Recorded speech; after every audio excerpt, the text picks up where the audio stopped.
across the UK, on DAB+, on YouTube, on your mobile, and on your side. This is Talk.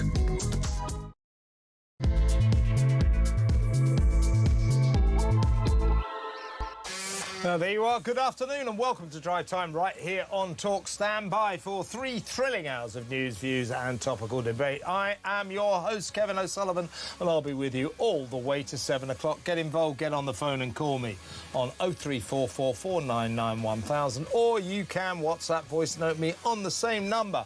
And I promise to play your message out. It is Wednesday, July the 1st. Here's what's coming up. Well, for all you football haters who couldn't care less about England's clash with the mighty Congo DR, this show is just for you. We'll get the World Cup latest from Sun Sports Supremo Sean Custis at 5:15, 15 minutes before kick-off, as the Three Lions boys prepare for the match of their lives. But as Starmer continues to propel undefended Britain towards hell in a handcart, there's a lot of shock news to discuss first. Top of the agenda. This isn't a request to overrated Shabbar Mahmood. It's an absolute demand. The Home Secretary must urgently change the law to allow the UK to deport Shabir Ahmed, the disgusting rape gang leader whose jail term for raping 30 children ends tomorrow. We can't kick this Pakistani monster back to his home country due to an ancient immigration rule that prevents the deportation of people from Commonwealth nations who got their British citizenship before 1973, as did Shabir Ahmed, who's now 73 years old.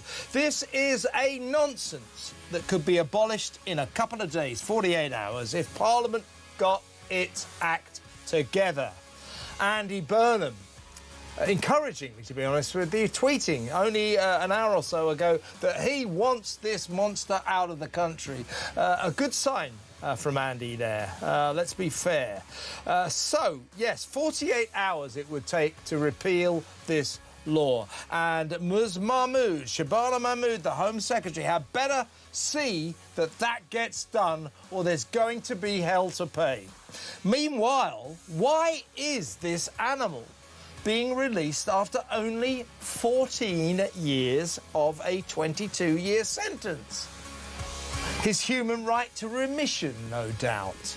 What about the human rights of British children to whom Ahmed poses a serious, clear and present danger? What about their rights? Get rid of this guy. Get rid of him, and get rid of him now. Your thoughts, 03444 499 1000.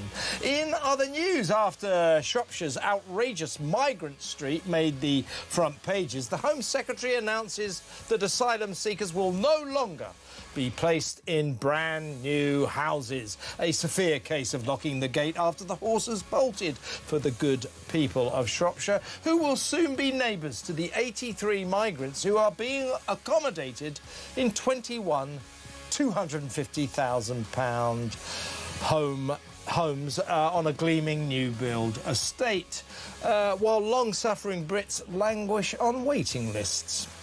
Isn't that special?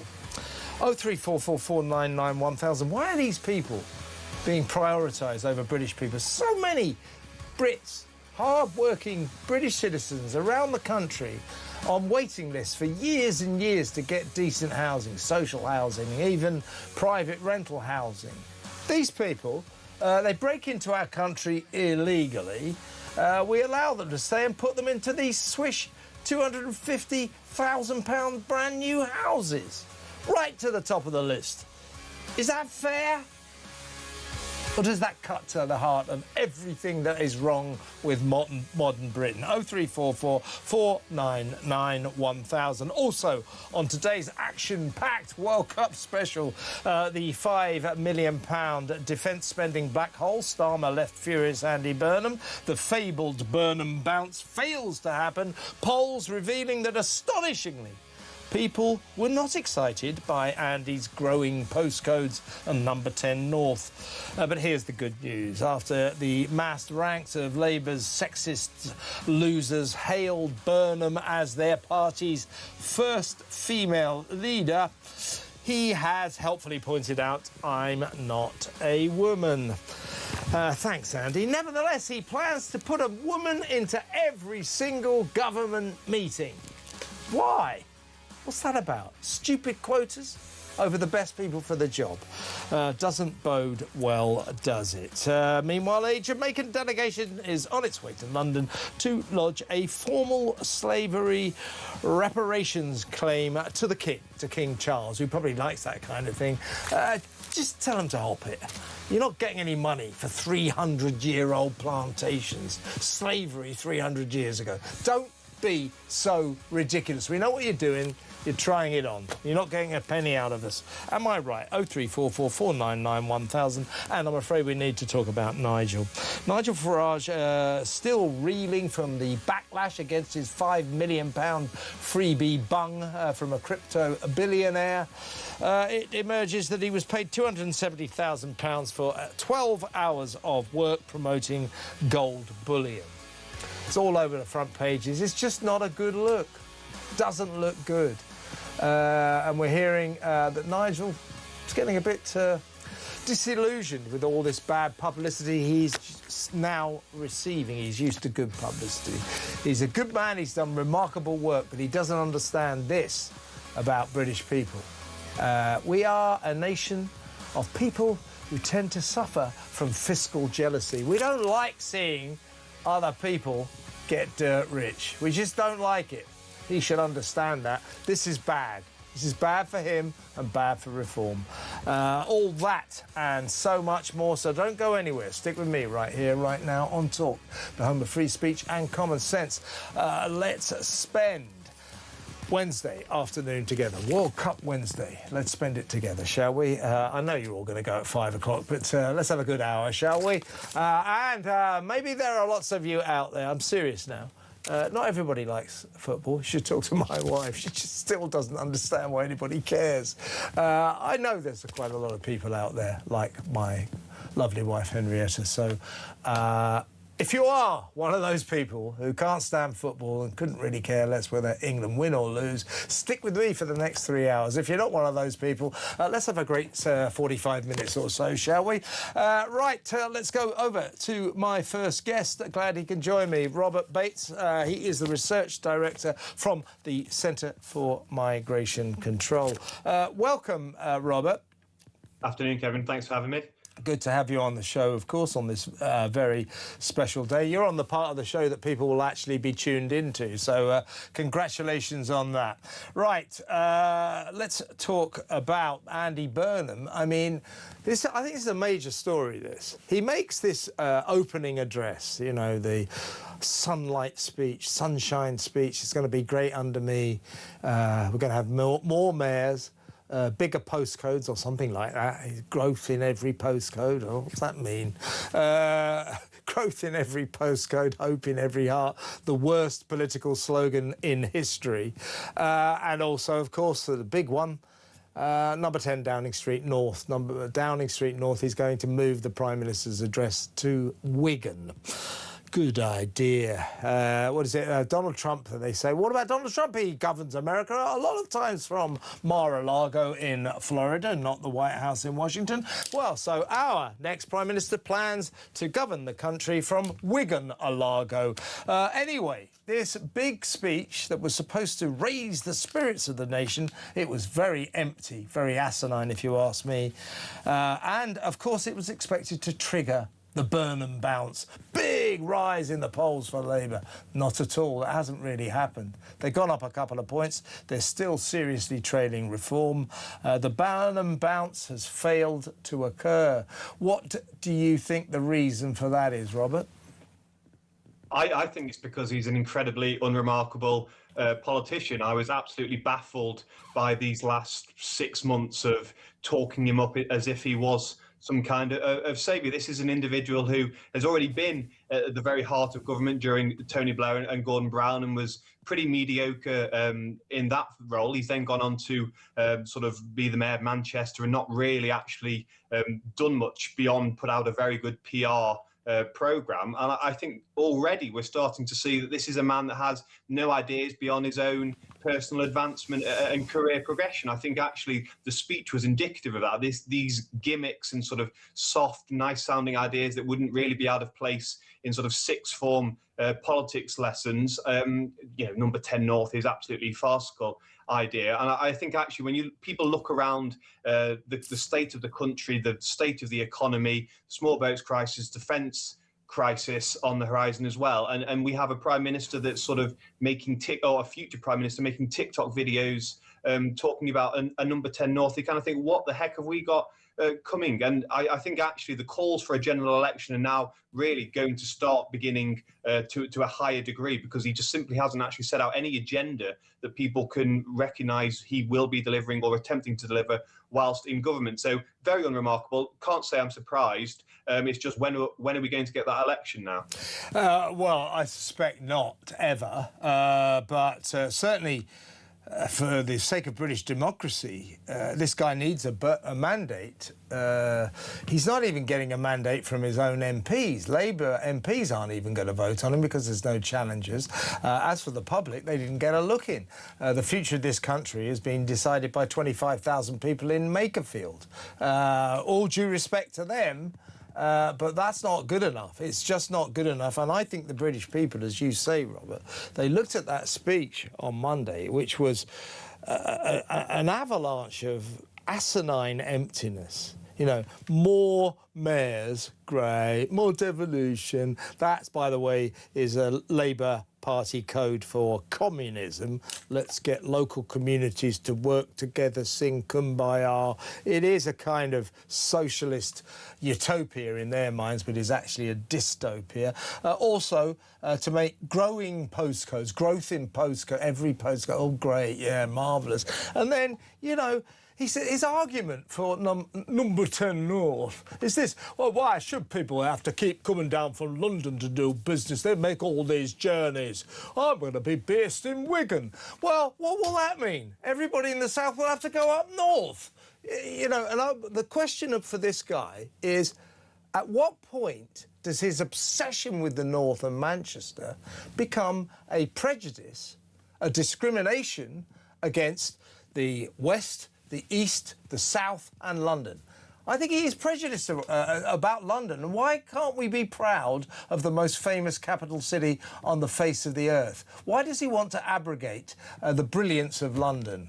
You know, do you think world leaders, when they come to see our Prime Minister, even world leaders, quite excited about going to this historic, famous building, number 10 Downing Street, now they're going to be saying, oh, no, you're off to Wigan. It's pathetic. It's ridiculous. It really is. I mean, there's an accumulation of legitimacy that does surround physical premises such as number 10. There is an understanding there, a mutually constituted understanding that number 10 is where the Prime Minister of the United Kingdom of Great Britain and Northern Ireland resides. And I think basically he's posited himself whilst on the sidelines as this change figure, but actually when it comes to what kind of change he wants to elicit in the country, he's been very, very short on ideas and having to frantically come up with a few suggestions before his big speech. And, you know, he has painted this picture almost as a sort of caricature, the personification of a caricature of Manchester. And he's kind of thought, oh, what can I offer that does represent some form of change? Oh, I know, I will come up with this doolally idea that I'm going to, you know, as you rightly point out, summon ambassadors up to a council estate in Wigan. I think it's woefully misreading, actually, how serious most people view the situation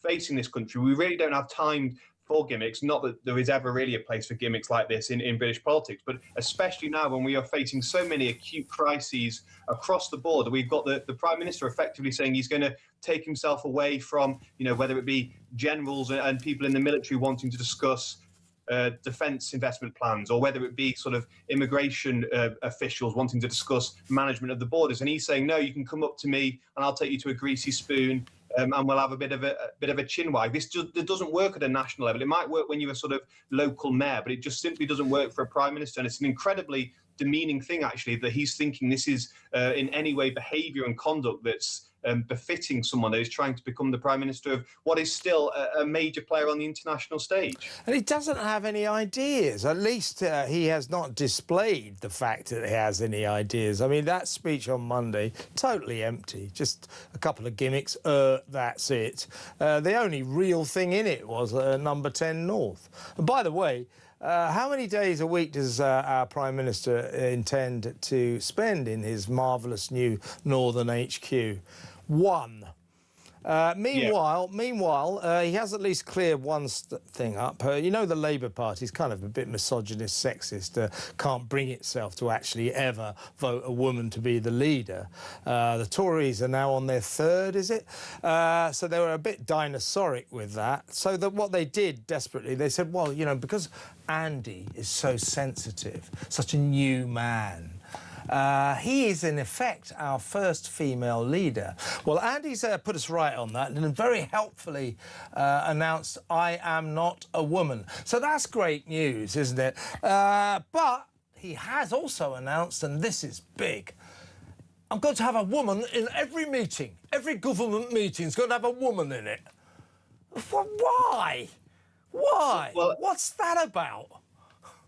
As you pointed out in your monologue, it should be based on the best person for the job. I think, unfortunately, when it comes to the Labour Party, there isn't really anyone that is the best person for the job because it is failures across the board. That's why they've had to ship Andy Burnham into Parliament to actually lead them. But this is the kind of gesture, virtue signalling politics that I thought we had left behind as a country. I mean, I am glad that the Labour Party is somewhat starting to recognise that there are differences between men and women can't become men and so forth, and it's all being done a bit tongue-in-cheek. But I just think, again, this comes back to the point that we haven't got at the moment a governing party that is serious, and these kind of briefings and counter-briefings all being done seemingly anonymously just add to this general sense of actually the Labour Party is navel-gazing and getting involved in debates and conversations that frankly aren't relevant to most people in the country. Yes, it is noteworthy that the Conservatives, I think, have had 4 now female leaders, and the Labour Party, the party that have sort of always been trying to champion that their work on female franchise and so forth, haven't had one. But I don't think the way you go about doing that is to kind of gerrymander and force in situations where people that perhaps aren't the best person to be in the room are now sitting in on meetings. That is a regressive step, if anything, not something that actually... And it's patronising to women. Oh, you're in this meeting because we needed a woman. It's quota insanity. This guy seems to be so bereft of new ideas. I mean, that nonsense about devolution, what's new about that? More mayors, bigger postcodes. Come on! You know, let me just ask you about this as well. By the way, you'll be interested to hear. Are you a football fan, Robert? I am, yes, yeah. What's your team, apart from England? Crew Alexandra for my sins. Crew Alexandra, blimey. The World Cup was a nice period for me. Anyway, so I sort of dedicated this show for obvious reasons to people who hate football. And I've got loads of texts from people saying, thank God for you, thank God, you know. So there are people out there today who couldn't give a damn about England and the Congo and just hate football. So I'll read some of your messages out later, but thank you for sending them in. And let me know, anybody, give me a call, whatever. Why is it you won't be watching the football? Am I right to dedicate my show to you? Why don't you care about the World Cup? Just let me know. Give me a call, leave me a voice note. Before you go, you're going to stay with us, aren't you, Robert? Before you do go, I've got a voice note from Jo in the world-famous town of Wigan. She has her thoughts on Andy Burnham. Take it away, Jo. Kevin, there's nothing wrong with Wigan. I'm from Wigan, and it's Wigan, as we pronounce it. Yeah, 10A Downing Street we'll have on Liverpool Road. Oh, my God, I just can't believe it. I can't even speak. Backwards bloody Burnham, that's all I can call him. Roll on an election. Yeah, don't get me wrong, Jo. This is no disrespect to the great town of Wigan and the people there. Nothing against them. But, you know, Downing Street is where this government is centred. Like, I think I'm right in saying every other country on the face of the earth, this country should be governed from its capital city. That's where cities are governed from. You know, this is just stupid. Just, oh, let's go and do it in Wigan. Why? Why? It doesn't achieve anything. And there'll be a lot of cost involved. Lots of civil servants have to travel up all the time.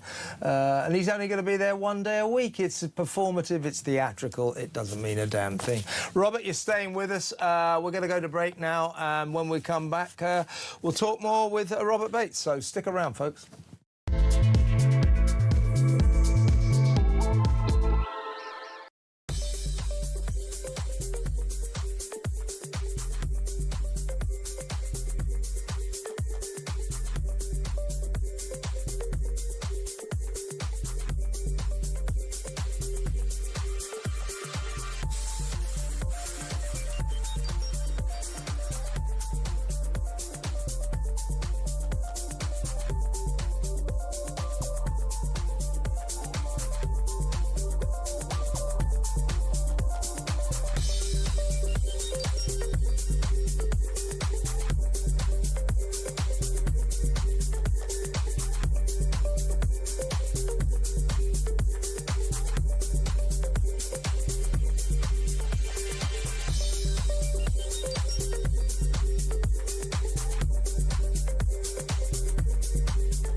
Old news. On to the next.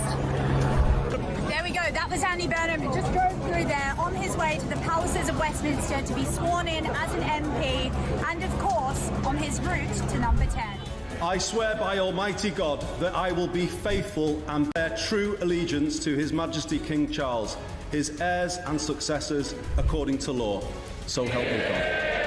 There was two things on that manifesto. One was a picture of Keir Starmer and the word change. Well, promise made and promise delivered in that sense.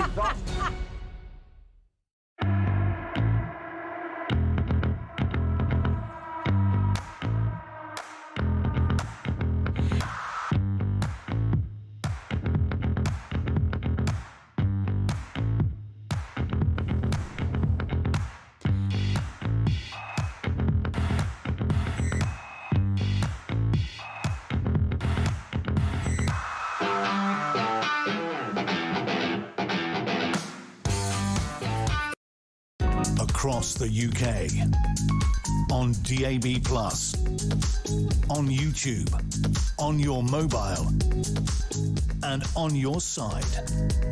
This is Talk. Later on, we're going to be talking about this. We do have to talk about this. Is Nigel Farage all over the front page of the Daily Mirror, and he's in all the other papers as well, because apart from getting that £5 million bung from crypto billionaire Christopher Harborne, it now transpires he earned £270,000 for 12 hours work as a brand ambassador for a gold bullion dealer, £22,500 an hour. This is beginning to get a very bad look, and we understand, according to the paper, if he's found guilty of breaking parliamentary rules by accepting that £5 million gift within 12 months of becoming an MP, he should have declared it allegedly, but didn't. If he's found guilty of that, we understand, according to the paper, that he is very worried about facing the necessary by-election in his constituency of Clapham, and the entire reform project is in some disarray over Mr Farage's financial affairs. So we do need to talk about that later, and we will. First up, though, I'm still with Robert Bates, Research Director at the Centre for Migration Control. Robert, let's whip through two serious migrant stories. The first is gravely serious. This is the story of Shabir Ahmed. This is a 73-year-old grooming gang leader up in Rochdale. I believe he did his work. He actually, for a job, he used to work in child services for Oldham Council. You wouldn't believe it, would you? But this guy was a grooming gang leader who taught other rapists how to drug kids, how to get them drunk, how to torture them and how to rape them. He was found guilty in 2012 of raping 30 children. For some reason, he was only given a sentence of 22 years. And for some unknown reason, we're releasing this guy tomorrow after just 14 years of that sentence. God knows why he's coming out so soon, but he is. We can't deport him because of an Immigration Act that exempts all people who got British citizenship from the Commonwealth, Pakistan being a part of the Commonwealth in those days, before 1973. We cannot deport those people legally. Now, that law, that rule, if you like, could be overturned in Parliament if those MPs, if Parliament got its act together, in about 48 hours flat. Now, this is not a request to Shabana Mahmood.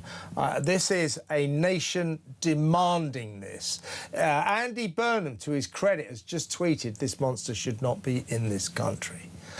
So Shabana Mahmood, this is not a request, this is a demand. The people demand you change this law and you get this monster out of the country, back to his home country ASAP, and he does not remain in this country, posing a serious threat to the safety of British children. Your thoughts?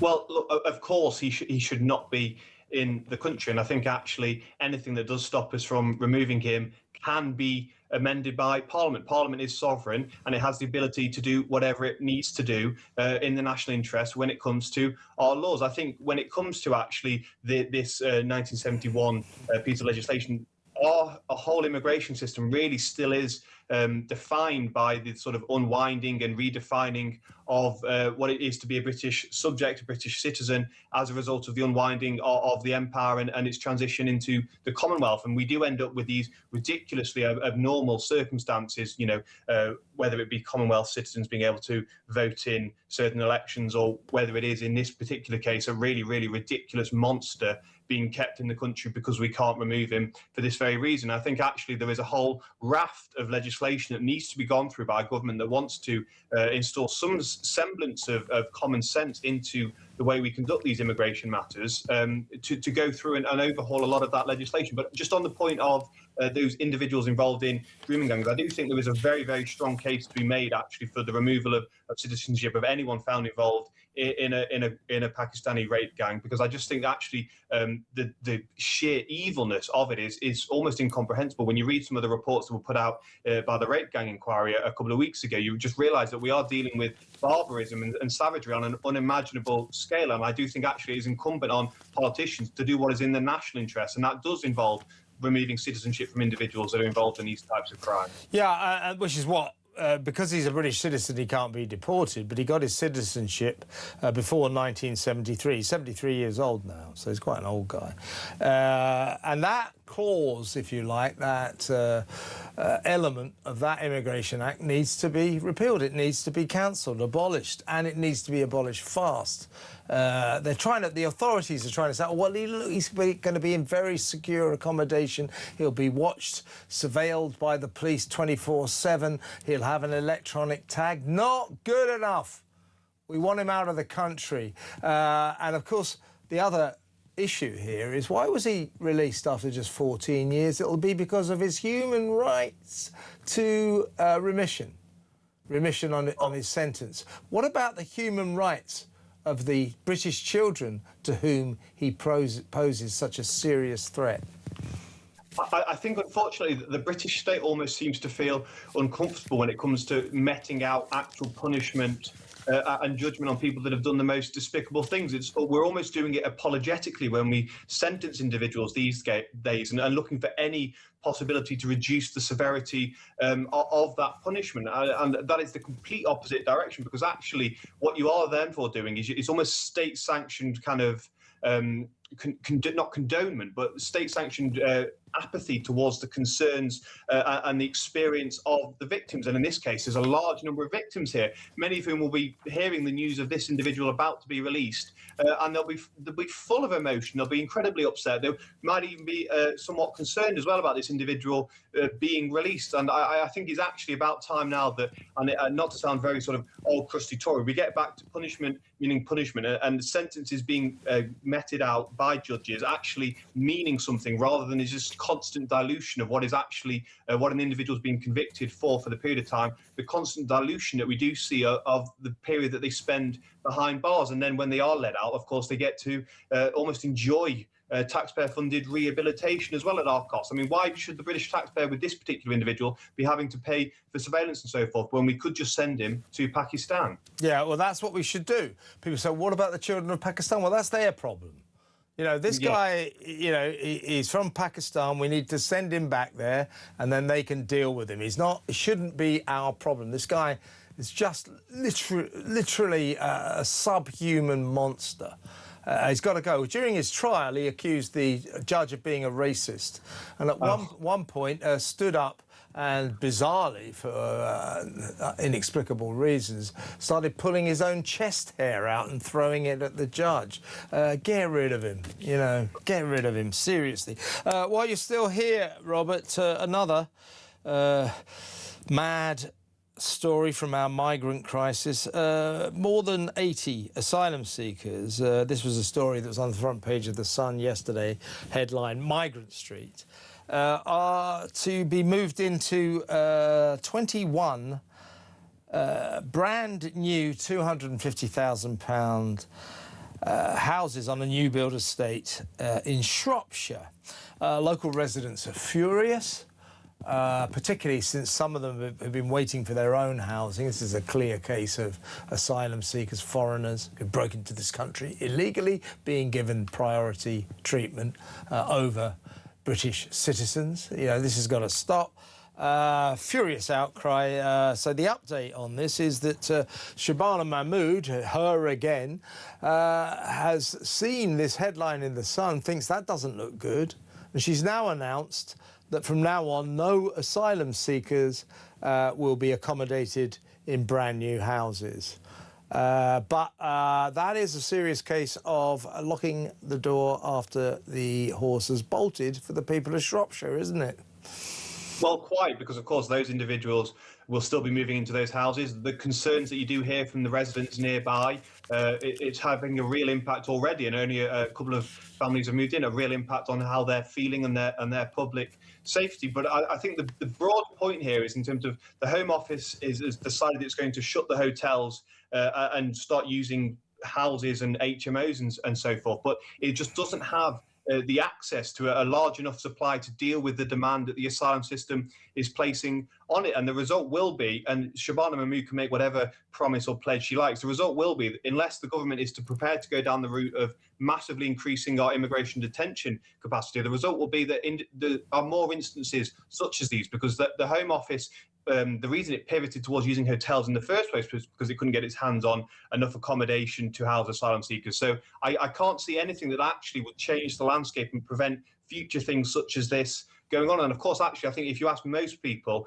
around the country what their concern is, it isn't just that individuals are getting new houses, it's that individuals are getting houses at all ahead of huge waiting lists that we do see across the country. And this is just individuals going through the asylum system. You know, once they come out the other end and their their claim has been approved, then a large number as well then go into social housing and put further strain on it at that end of the system as well. The only way out of this is detention and deportation now.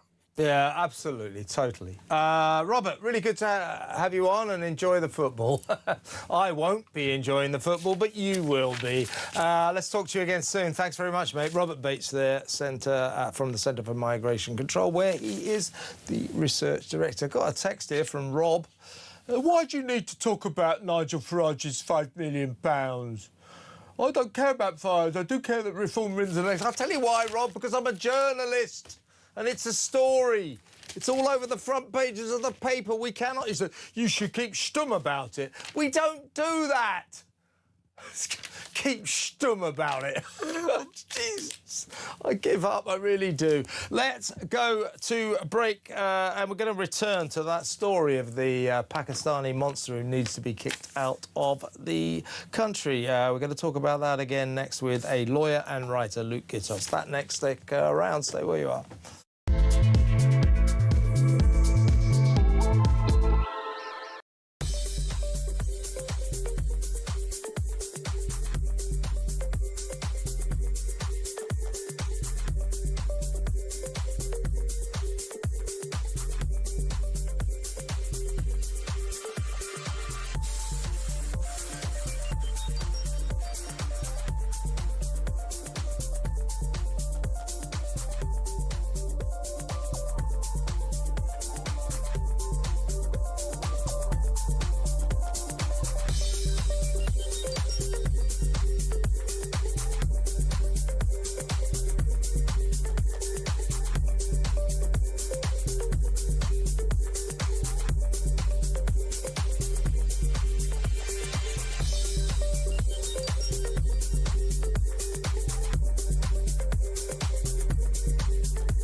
Across the UK, on DAB+, on YouTube, on your mobile, and on your side. This is Talk. Quick text from Trevor. Hi, Kev. I hope you read out this message. You never seem to for some reason. People are always sending me texts like that. It's just because their message hasn't been read out. I read a lot of messages out. And now, Trev, I'm reading your message out, OK? Trevor says, loving your show. I will be with you until 5 p.m. See you in 20 minutes or so. But why is no one really talking about the tennis? In the 70s, Wimbledon used to be the biggest thing, with kids outside drinking Robinson's barley water, pretending they were at a famous lawn tennis event. What's happened? I think it's become a bit boring, hasn't it? And don't forget, 10 Brits were knocked out. We don't have any local interest. Andy Murray carried with him the hopes of a nation for, what, about a glorious decade. He's retired now. And we had 10 Brits knocked out on day one. So, you know, where are the charismatic stars of old? McEnroe, Jimmy Connors, all those people. Who was that guy, the madman from Romania? My producer will look that up for me now and let me know. Nastasi, that's the guy. Where are all those guys? The guys we used to tune in for. This is just a bunch of balls, aren't they? That's why Wimbledon's going down the gurgler, I think. Anyway, let's carry on, shall we? Let's move on to my next guest. He's lawyer and writer, Luke Gittos. Welcome, Luke. Hi. Hi, Kevin. How are you? I'm good. I want to talk about this case of the grooming gang monster, Shabir Ahmed, who will be let out of jail tomorrow for reasons that I can't quite work out. 14 years of a 22-year sentence he was serving for raping 30 children. He was a grooming gang leader who taught other rapists how to, catch kids, drug them, ply them with drink, torture them, rape them, and was convicted of raping 30 children himself. We can't deport him. Apparently because of an ancient clause in an immigration law which says that Commonwealth citizens, as he was back then because Pakistan was part of the Commonwealth, who achieved British citizenship before 1973 cannot be deported. I think Shabana Mahmood, if she has any kind of antenna, will realise that the British nation is demanding that this clause, this law, this rule is repealed double quick. Hopefully within a day or 2 days, and we can get this monster out of the country. Even Andy Burnham tweeting he should not be here. We have to remove this man, don't we? Well, absolutely. But my question is, why hasn't this been looked at before today? This man was serving a very lengthy custodial sentence. This is an ancient piece of legislation, dates back to the 1970s, which is out of date. It related, as you say, to allowing Commonwealth citizens, as Pakistan was part of the Commonwealth back then, to stay in the country under specific circumstances. But Parliament at that time would never have anticipated that the same clause could have been relied upon some 50 years later to allow the most vile criminal imaginable to remain in the country. But this isn't coming out of the blue. I mean, this statutory provision has been on the statute books since the 1970s. We've had justified, if late, attention on the grooming gangs scandal. It could have been open to either this government or the last, to pass a piece of legislation removing this exemption so that this situation did not arise. No one did it. No one thought it was worthwhile. And for me, this story speaks to the contempt and the almost blasé reaction of the establishment to the grooming gangs crisis. They must see that the British public, on this man being released, will be furious that he cannot be deported. There will be other cases like this one. There are more people who have gone to prison for similar offences who will eventually get out and who will be able to rely on the same exemption. Why hasn't the government acted before today? Yeah, all eyes should have been on this particular guy. This guy is, even in the field of monsters, is, an absolute monstrosity. He is an animal who raped 30 children and taught other guys how to rape children.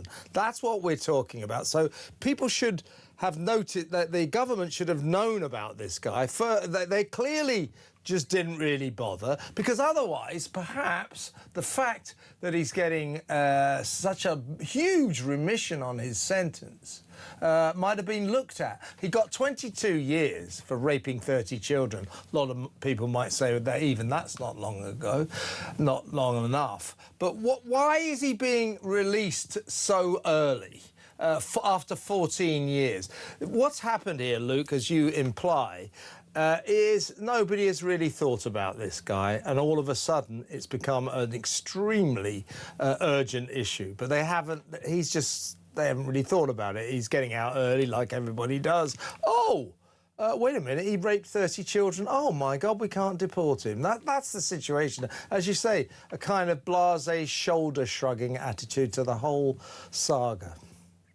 The way custody usually works in these cases is the judge sets a sentence, and the person, no matter what they're convicted of, will normally be released after half of their sentence. And in certain special cases, they are released after 2/3 of their sentence to serve the rest of it out in the community. But that is not normally the case when it comes to foreign nationals or people who aren't British citizens. It's worth remembering that this man had his British citizenship revoked. He's not currently a British citizen. And so there ought to be no barrier to his deportation. If he was a criminal from almost any other country, he would be deported and he would serve the balance of his sentence in his own country. So this is a significant injustice. I would have to look at how he came to be sentenced when he was sentenced to figure out how the 22 years was reached, because I agree with you. We have paedophiles receiving far longer sentences in this country for less serious offences, in my view. So it is worth looking at that sentence and see how it was passed. But the judge would have had a view on, he would have taken into account, he or she would have taken into account the really aggravating features here. As you say, I mean, this is the worst of the worst sexual offending. But 22 years does seem a little bit low. So maybe that sentence will, I mean, it can't be looked at now, but maybe there should be some scrutiny as to how that sentence came to be passed. But the real fundamental question is, as if this monster should be living in our community now. There is no justification for it. It could have been fixed very easily with primary legislation, and Shabana Mahmood needs to move extremely quickly to resolve the situation now. Couldn't agree more. I hope she picks up on that. This is a very urgent situation, and as I say, if Parliament got its act together, they could probably repeal this ludicrous clause in about 48 hours flat. I don't think there'd even have to be a vote. They would nod that through. But if there was a vote and there are any MPs who vote against it, I'm giving you fair warning. I'm going to name you on this show, and I'm sure several newspapers will do the same, who would vote against getting this guy out of the country who poses a serious threat to the safety of British children. Luke, fantastic to have you on the show. Thank you very much. Luke Gittos there, lawyer and writer. I would suggest talking one hell of a lot of sense. We've got to get this guy out, haven't we? 03444 991,000. As Luke said, why has nobody thought about this until almost the day of his release? It only sort of cropped up a couple of days ago. Now, clearly, if people had thought in advance, they should be focusing on this guy and saying, all right, we need to make sure that A, perhaps he doesn't get out of jail so early, or B, if he does, we kick him straight out of the country. We need the mechanism to deport him. Simple as that. She's got to move fast now, though. 03444 991,000. Well, next up, we're going to go over to New York to talk to the director of sport at the Sun newspaper, Sean Custis. It's 12 minutes until kick-off, until England play their hearts out, hopefully to beat Congo and move to the next round of the World Cup. We'll get all the pre-match build-up, team news and all that from Sean next. Stay exactly where you are.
Old news. On to the next.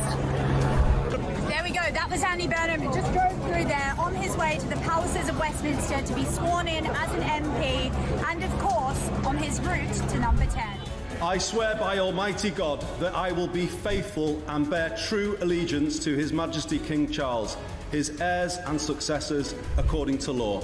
So help me God. There was two things on that manifesto. One was a picture of Keir Starmer and the word change. Well, promise made and promise delivered in that sense.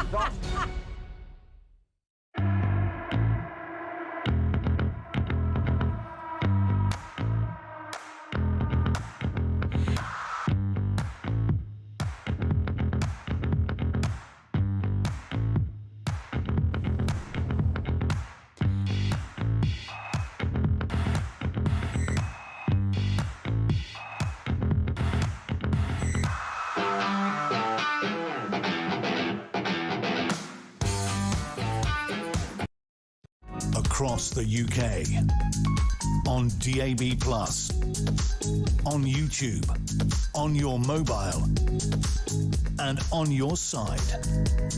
This is Talk. Right, 9 minutes to go before kick-off. Let's go straight over to New York to talk to the Director of Sport at the Sun newspaper, Sean Custis. Well, Sean, nearly there. The build-up is almost impossible to bear. Any team news, any England news we need to know about? Well, just that Madueke's back in for Saka, Kevin, is the main thing, I suppose. Saka was still not convinced he's fully fit. Tuchel claims he is, but I'm not sure that he is. He needs more minutes in those legs, but he's not going to get it at the moment. Declan Rice comes back. That's not a shock. In for Morgan Rogers. And Jed Spence for the injured Gerald Kwanzaa. Should be enough to beat DR Congo, but of course, as we were saying yesterday, we've seen Paraguay knock out Germany, so you can never take anything for granted. And DR Congo have plenty of players who have had Premier League experience and some who are in the Premier League right now, in the likes of Johan Visser, Siddiqui at Sunderland. We've of the past, Toan Zabi and Van Bissaka, both who, of course, now are playing the Championship. So, not easy, I don't think, but should win. What have they been like so far, Congo? Who have they played? Anybody of any stature? Have they had any? Well, they got a draw with Portugal, so that wasn't a bad effort. Yeah, very good. With them. Very good. Lost narrowly to Colombia, who are pretty good, and beat Uzbekistan, who aren't very good, and won that 3-1. But then we've had two game against Panama, who aren't very good either, and only drew with Ghana, who are reasonable, but we should have been better than, and of course beat Croatia. So form going into this is pretty evenly matched, but we really ought to have enough to do this. And of course, if we do win this game, it's a massive, massive match on Sunday against Mexico in the Azteca Stadium, which will be something else. Do you expect? Yeah, man, that's that'll be a really. We're getting ahead of ourselves, maybe. That's a hell of a mountain to climb for England there, because when you play at the Azteca, you play 12 players. The crowd are just extraordinary. They really are. Congo, are they likely to adopt similar tactics to Ghana and just sort of park the bus and defend and try to stop us? A little bit, but they do like to counter-attack, and they do like to get the ball forward quickly if they can, so they will put us under pressure at certain times. But it is a mismatch on paper, though. There's not a single member So was Panama, wasn't it? There's not a single member of this team who would get anywhere near the England squad. That's not arrogance, that's just a fact. But I've seen the Americans taking the mickey out the English a little bit here on Fox Sports. What are they saying? We had Alexi Lalas saying to Zlatan Ibrahimovic that there was more chance of him becoming the president of the United States than there was of England winning the World Cup. How dare he? How dare he? He might have a point, but how dare he? It's funny, the Americans, isn't it? You'll be probably steeped in all this, having been there now for a couple of weeks, isn't it? And you'll be there, obviously, for the rest of the World Cup with all the other great Sun journalists who are dotted around the States, Canada and Mexico, everywhere. But I saw Americans, so many Americans just don't get football, do they? So Bill Maher, you know, the excellent broadcaster, the news broadcaster, who I'm a great admirer of, he said, yeah, football, they say it's the greatest game on earth. He said it was crap. You know, you get whole games where no one scores. So they think it's a terrible game because there's not enough scoring, you know, like basketball or something, that they would like it if, tonight's or this afternoon's result would be, I don't know, England 25, Congo maybe 12 or something. I think it's a little bit of a cliche to say they're all switched off on it. They certainly get into it a bit when it's an event in their country and when their team's doing well. I like their team, by the way. I like their team. So they've got a match against Bosnia tonight, which is pretty much a defining moment for them. And they like a superstar in each team. They're not so big on teams as a unit. They like to pick out a person, like their quarterback in NFL, like the best hitter in baseball. So for them, we'll see lots of focus in America on Christian Pulisic, former Chelsea, who didn't particularly cover himself in glory at Chelsea, but he's the big poster boy for them here, and he's back in the team. They will concentrate a lot on Neymar of Brazil. They will look at Mbappe, understandably, of France, who was absolutely tremendous yesterday. And I was lucky enough to be at that game. What a game that was! Yeah, he's amazing. Honestly, you look at France, and we can say, well, we could win the World Cup, and then you look at France, and you think, actually, we probably won't, because there would be no shame ever in losing to that team. That team is awesome. And if only we had Michael Olise, who we could have had, who plays in the French midfield and grew up coming through the ranks in Britain, in England, that might have helped redress the balance. But I think France are overwhelming favourites for this competition at the moment. But let's see how it goes. We're still up there, aren't we? What are you hearing from Camp England? I mean, they must realise that pretty much, apart from the second half against Croatia, they haven't performed up to their abilities. They must be feeling that, one day we are going to break through and dazzle everyone. This is a great team. We should be playing better. Is the mood that today might be the day? It's still confident, yeah. I'd like to get them off this obsession about the possibility of going to penalty kicks. I'd rather they just concentrated on winning the game without worrying about penalties, because I think if you're thinking deeply about going to penalties, then that's a fairly conservative attitude. I haven't heard France talking about going to penalties. They just get out there and whack everybody. I think we could do with a little bit more of that mentality, and hopefully we will do that today. And who's your man at the match? Who have you got in Atlanta? We've got Martin Lipton, Charlie White, Tom Barkley, Lloyd Canfield. You can keep up with all of it on the Sun website, in the paper tomorrow, on our Proper Football Daily programme, which we record after this, and with Carl Walker, who is our star columnist, who's been giving you his special insights too. So plenty to go at. I want to just say, compliment the Sun. Your coverage of the World Cup has been second to none, seriously. Thank you, Kevin. Where will you be watching the match from, Sean? I'm currently in the office in New York, the News Corps office, sat in front of the telly, all on my own. I don't know where everybody else is, but I've got a big telly in front of me to watch the game. Well, I'll tell you one thing, Sean. Lucky you, because I'm not even watching it. I'm on air. I'm about to say farewell to almost my entire audience who've been with me since 4 p.m, but I suspect they'll be watching something else for the next 90 minutes or so. Come on, England. Thank you very much, Sean. Sean Cuss is their Director of Sport at The Sun. As I say, farewell to all of you who are going to watch England. But I've got so many messages from people who absolutely hate football. So I do think we might retain an audience after all. Maybe you can watch the football and watch me as well. So who knows? So many possibilities. Next up, Samara Gill will join us to talk about some of the big stories of the day. Stay where you are.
across the UK.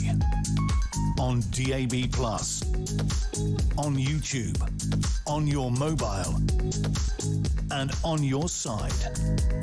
This is Talk.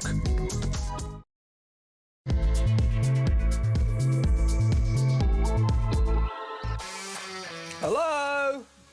Hello? Anyone there? Anyone there? Doesn't look like there's anyone there. No, actually, most people have gone off to watch the football, of course. Come on, England.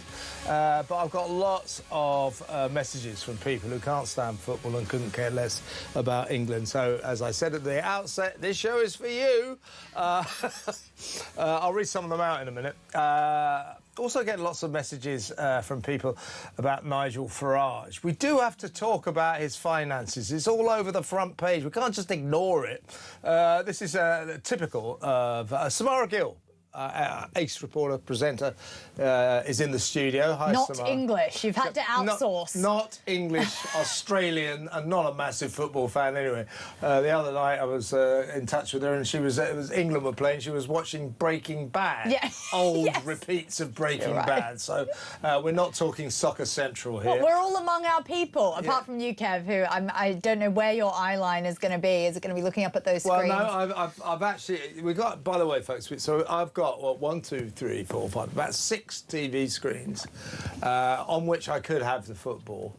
But I'm not going to have it on because I've got I've got to present a show. I can't be distracted. Somebody goes, it's terrible about these mics. Oh, come on, Harry! It has happened before. There is a video I could pull out from the archives where you did have that reaction. There was an incident some years ago where I was talking to a poor lady who was rather distraught, and my team, Fulham, something bad happened to them, and I sort of broke off into football mode. So I don't watch football when I'm on air because it leads to bad things. But my thoughts, hopes and prayers are with the Three Lions boys. Come on, England, beat Congo. You know you can. Whatever that means.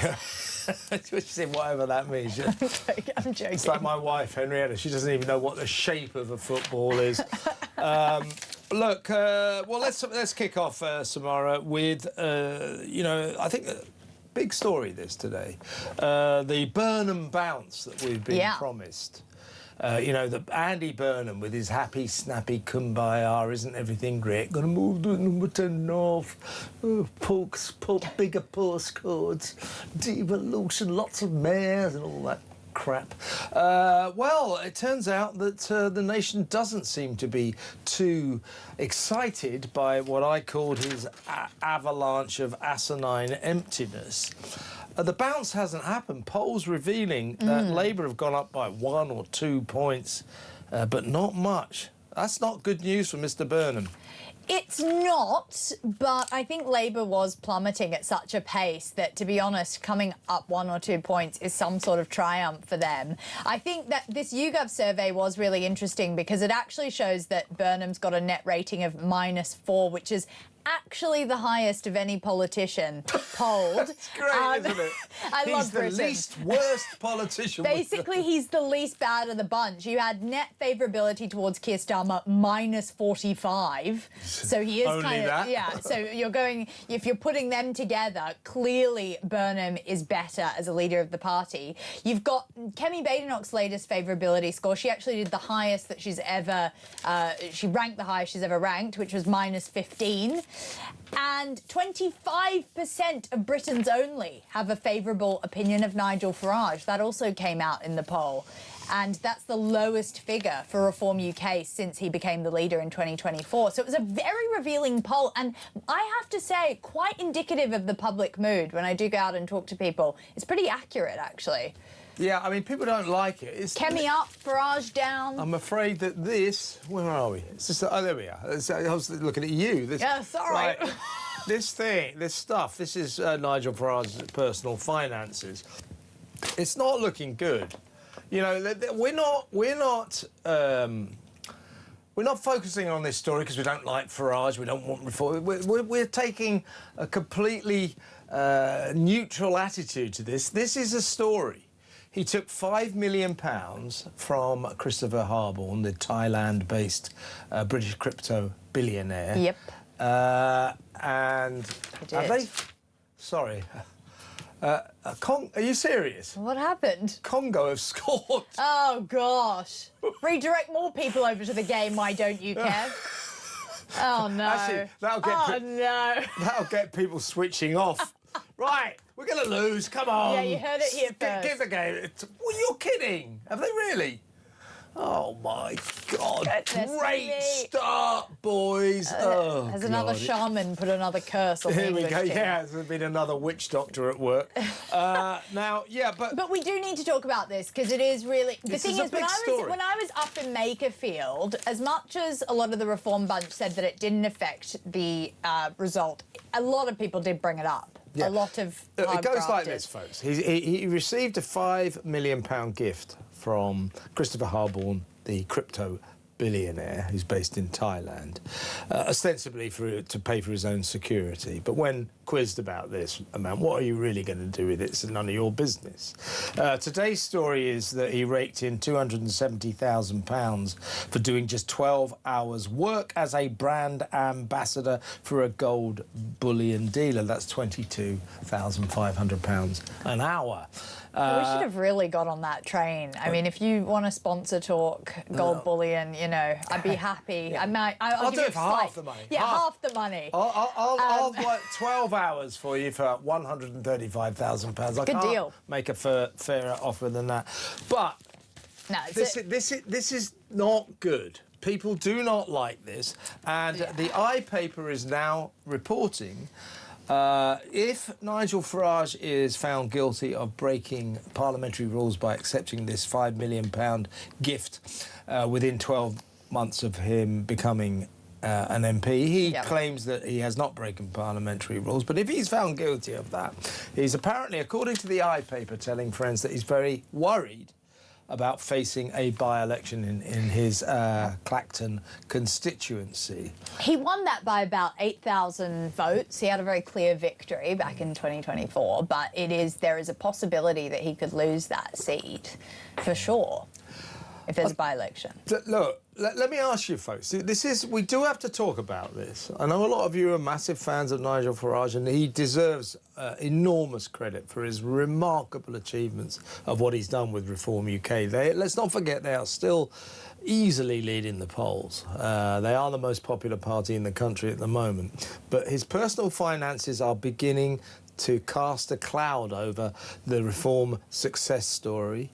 And we know, don't we, Samara, that at Reform Towers, at their HQ, all is not well.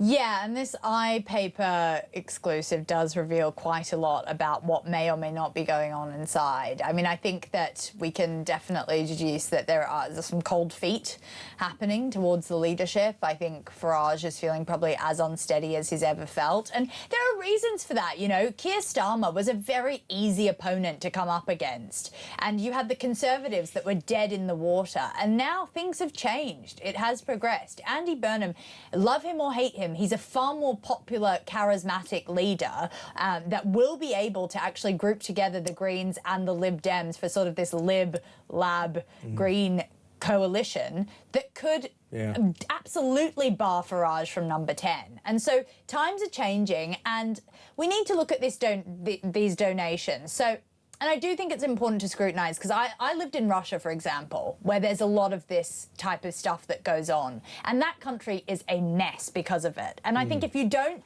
really start to scrutinise this stuff early on, then you can go down a very dark path as a country when you can be bought and paid for very easily. Well, when British people see people raking in money like Americans, if they saw this thing about Nigel Farage, all the money's, they go, good for him, good old Nigel, good guy, raking it in, fully deserves it. They admire people who make money, who make lots of money.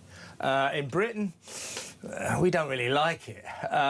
Politicians, astute politicians, keep their money, keep their wealth, keep their finances on the low key, on the down low. Don't make it a topic because, you know, David Cameron, fabulously wealthy, Rishi Sunak, fabulously wealthy, but they managed to keep that beneath Sunak the was narrative. like a toy boy, though. Beneath the narrative. But Farage, He has become a talking point, and we understand, according to the iPaper, that Reform insiders have informed the iPaper that Farage may be losing his appetite to lead Reform UK into the next election. So, as of April 2026, Reform UK has received more than £22 million in total from Christopher Harborne. So that's roughly 2/3 of all the party's donations have come from this one guy since its foundation, which is just interesting information.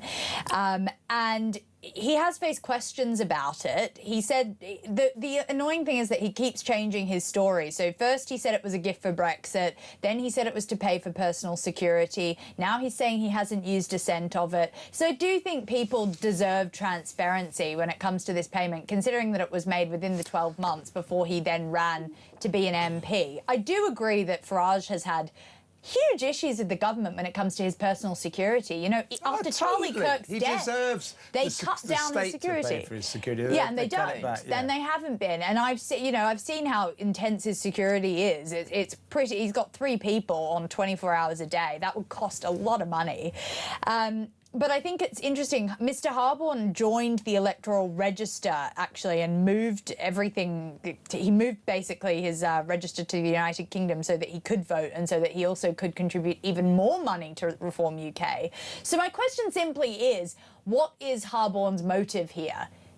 Well, I think he obviously wants Reform UK to win the next election. He wants Nigel Farage to be the Prime Minister, and there's no such thing as a free lunch. Obviously, he'll want quite a lot in return for that. That's the way it goes. But we've got to, you know, the point is Nigel Farage. You know, personally, I'm a great admirer of his, and he deserves to be admired. What he's achieved is amazing, and I think in many respects he really does dial in to the psyche of this nation. He understands we don't want all these foreigners breaking in. We don't want the migrant crisis. We don't want this net zero insanity ruining the economy and our personal finances. He understands all that. Yeah, I'm not sure he quite understands about fiscal jealousy. People in Britain do not like seeing people make mountains of money. He is transparently making mountains of money. I'm not criticising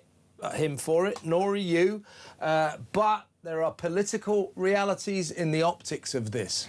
Absolutely. I mean, Christopher Harborne actually gave Boris Johnson a single donation of £1 million as well. That was in 2022. This guy's like the Grim Reaper. Yeah, don't take any money from him, you'll lose your job. Yeah, Chris, can I have $1 million? Thanks. Well, you'll get sacked afterwards, obviously.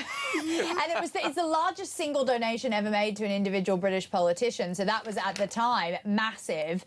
And it's really interesting that Christopher Harborne kind of does get behind these political figures that he believes will be in power. And I guess just the simple question would be, and I've got a lot of time for the fact that Reform's message, as you said, is something of saving Britain. Yes. And if you're a wealthy person, you could get behind that and you could say, I'm nationalistic and I want my country saved. But we do need to think about where are government contracts going once someone gets into power, who's reaping that money? Because, yeah, I mean, it shouldn't be a sort of game where it's return on investment. It should just be a gift. And I think that people who are concerned about this have valid reasons to be. Yeah, exactly right. Well, let's move on now. It was Keir Starmer's last but one Prime Minister's questions today, and of course he was put on the rack rather astutely once again by Kemi Badenoch, who kicks him around the Commons every Wednesday.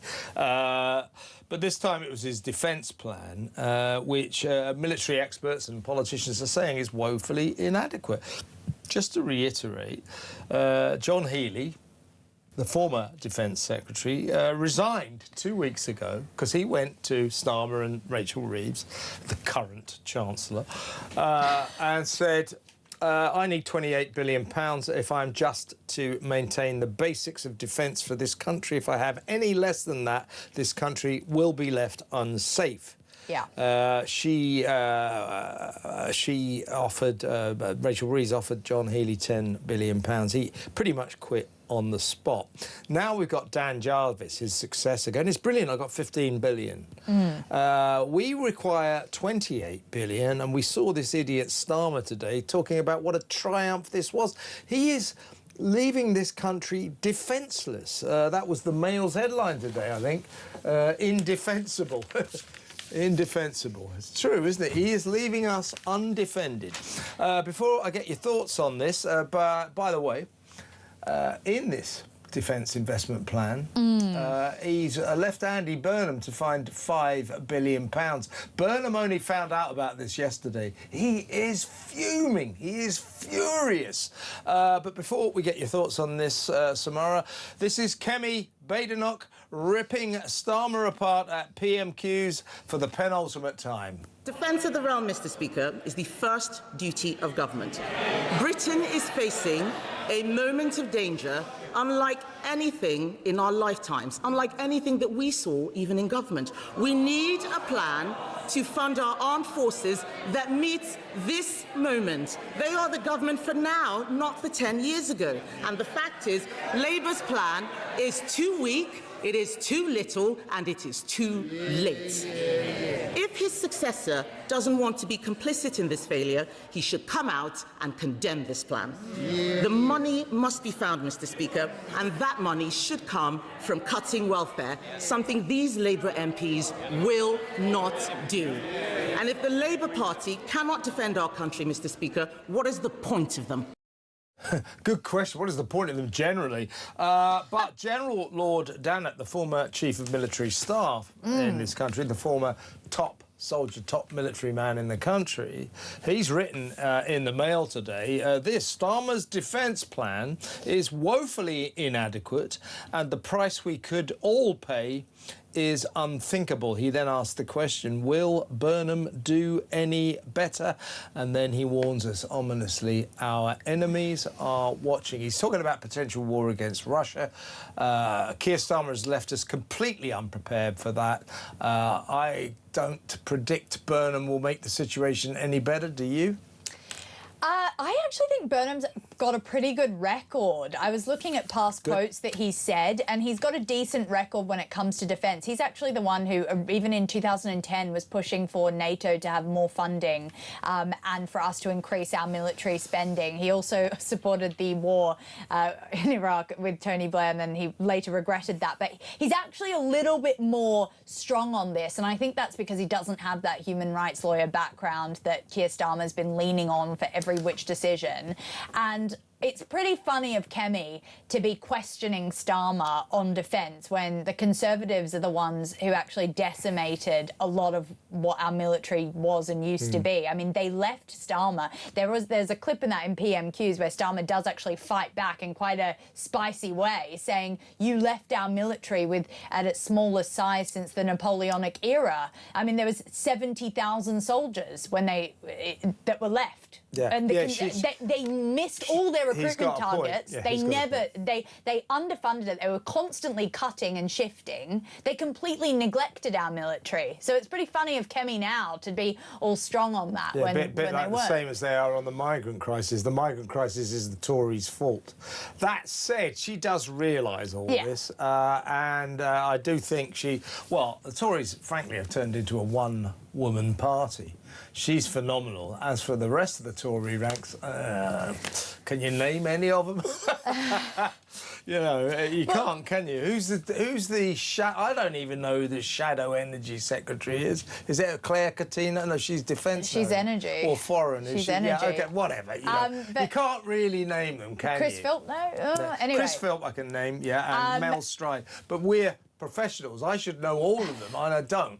And I bet you half the audience don't know any of them. So that's the problem. The Tories, a lot of people will never forgive the Tories for what they did to this country. And David Cameron led the charge, of course, because he thought, oh, we don't need defence anymore. We don't get any votes for defence. We haven't had a war for ages. Let's not spend any money. Let's let our military power deplete, shall we? And now it's depleted to almost being non-existent. It's fantastic, isn't it? Let's take a break now. Samara's going to stay here, but next up, we are going to talk to former Met Police detective Mike Neville. This is a good one. The government has announced, they're releasing all these seriously dangerous prisoners to, because of our cells, our prisons are so overcrowded.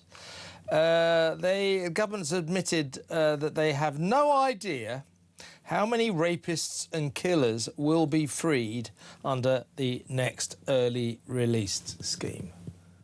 Why don't they have any idea? It's ridiculous. We'll talk to Mike about that next. Stay tuned.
Brand new for 2026. It's going to be the only way to start your day. It's the home of common sense. It's where the nation can come to speak about the day's news. It's the Jeremy Kyle Breakfast Show. You know who you are. You get up, you graft, you work hard. I'm here for you. We want to hear your side.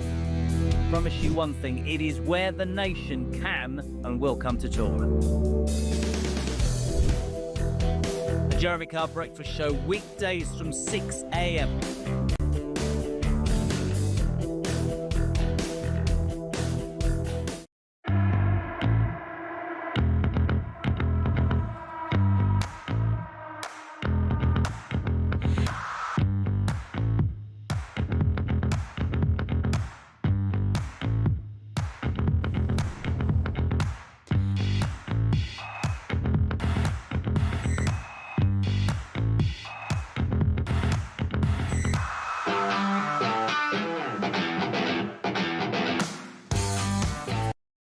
Across the UK, on DAB+, on YouTube, on your mobile, and on your side. This is Talk. Welcome back. Let's go straight over to my next guest. Samara Gill's going to stay in the studio. She's locked. She's absolutely gripped by the football. We're still 1-0 down to DR Congo, Dr. Congo. I'm not watching the game, but I am being told that England are a shambles, an absolute shambles. What the hell? Come on. Raise your game. You should be better than Congo. Why are you losing to Congo? My God. Anyway, Samara's still in the studio. She doesn't give a damn. And let's go over to my next guest, Mike Neville, former Met Police detective. Welcome, Mike. Yes, good evening. I'm glad I'm a rugby league fan, really. That's You don't want to be watching the football.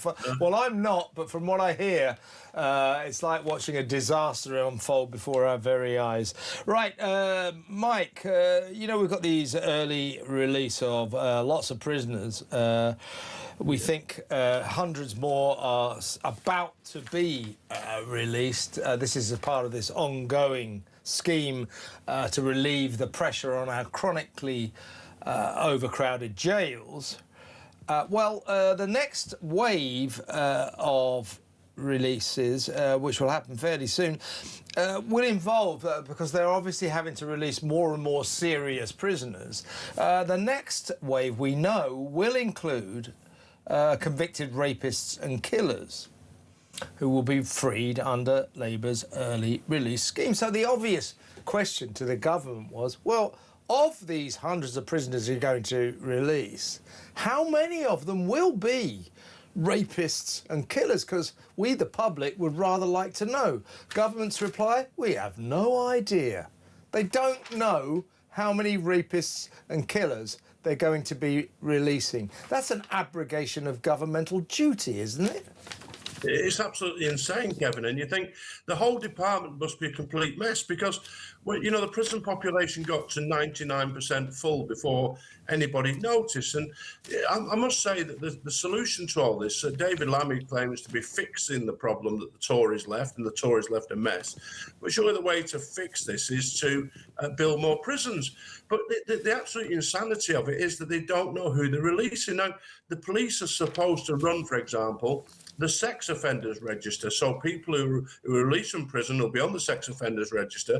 So they should be able to check them to make sure they're up to they're behaving and abiding by the rules. And the government will bang on all the time, but we must have intelligence-led policing. Well, how can you have intelligence-led policing if the police don't know how many, which burglars, robbers, thieves, rapists have been released onto the streets? And it'll be the poor officers on the front line who have to suddenly deal with a load of extra villainy released onto the street, committing all sorts of crime.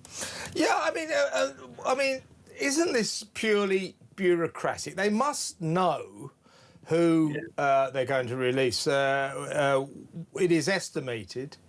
This is pretty frightening. 6,000 serious criminals will be released from jails in England and Wales at the beginning of September. They must know. They should go through it now. They must know who of these 6,000 criminals are killers and rapists. And they must be able to, someday. I know the Treasury have done away with like a test for who can add up and take away, but you'd expect that somebody in the Home Office could make up a Excel spreadsheet where they put people's names in, when they were sentenced, and how long they got, and then the Excel spreadsheet would work out, if they're doing half their time, when this person was due for release. But it just shows how bad, how broken Britain is, that no one knows this. Can you imagine this 50 years ago? There would have been Porridge, the prison, the governor would have known, had a book without any computer, knowing who was going to be released on what date.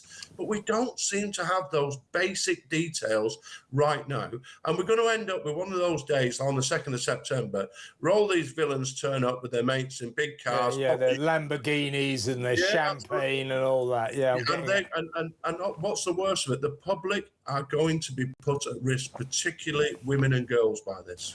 Yeah, I mean, to get back to the basic issue, these criminals, these serious criminals, should not be being released early in the first place. When are we going to get real as a nation and realise that the solution to overcrowded jails is not to keep releasing killers and rapists, it's to build more jails? Well, the problem is, Kevin, is that the political elite don't believe that criminals should be punished.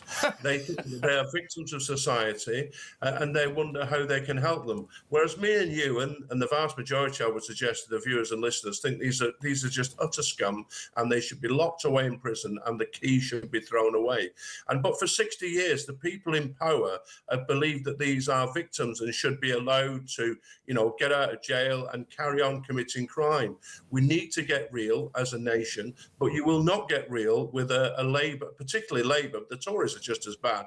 But to employ left-wingers as the government and expect that they'll do something about crime and be strict on criminals is a fool's errand. It's ridiculous, and I think we must make a demand to the government right now. You're telling us, incredibly, shockingly, of the 6,000 prisoners you're going to release in September, serious, dangerous criminals, you're telling us you don't know how many of them are killers, rapists, sex offenders. Well, our demand right now is find out. And what Let about the us know. Kevin, what about the victims of these wicked and evil crimes? The people who've been victims of child grooming or rape, sexual assault, how much they feel that they don't even know if the person who inflicted this horribleness on them is going to be released. It just shows that the government is all talk. Oh, we care about victims. Rubbish. They don't care at all. It's just absurd, Mike, but always good to have you on the show. Thank you very much. That's Mike Neville, former Met Police detective. Samara Gill, talk reporter, presenter, is still with me. We are going to go to break now, and when we come back, we're going to return to that story of the brand new build estate in Shropshire, where nearly all of the houses are going to be given to asylum seekers.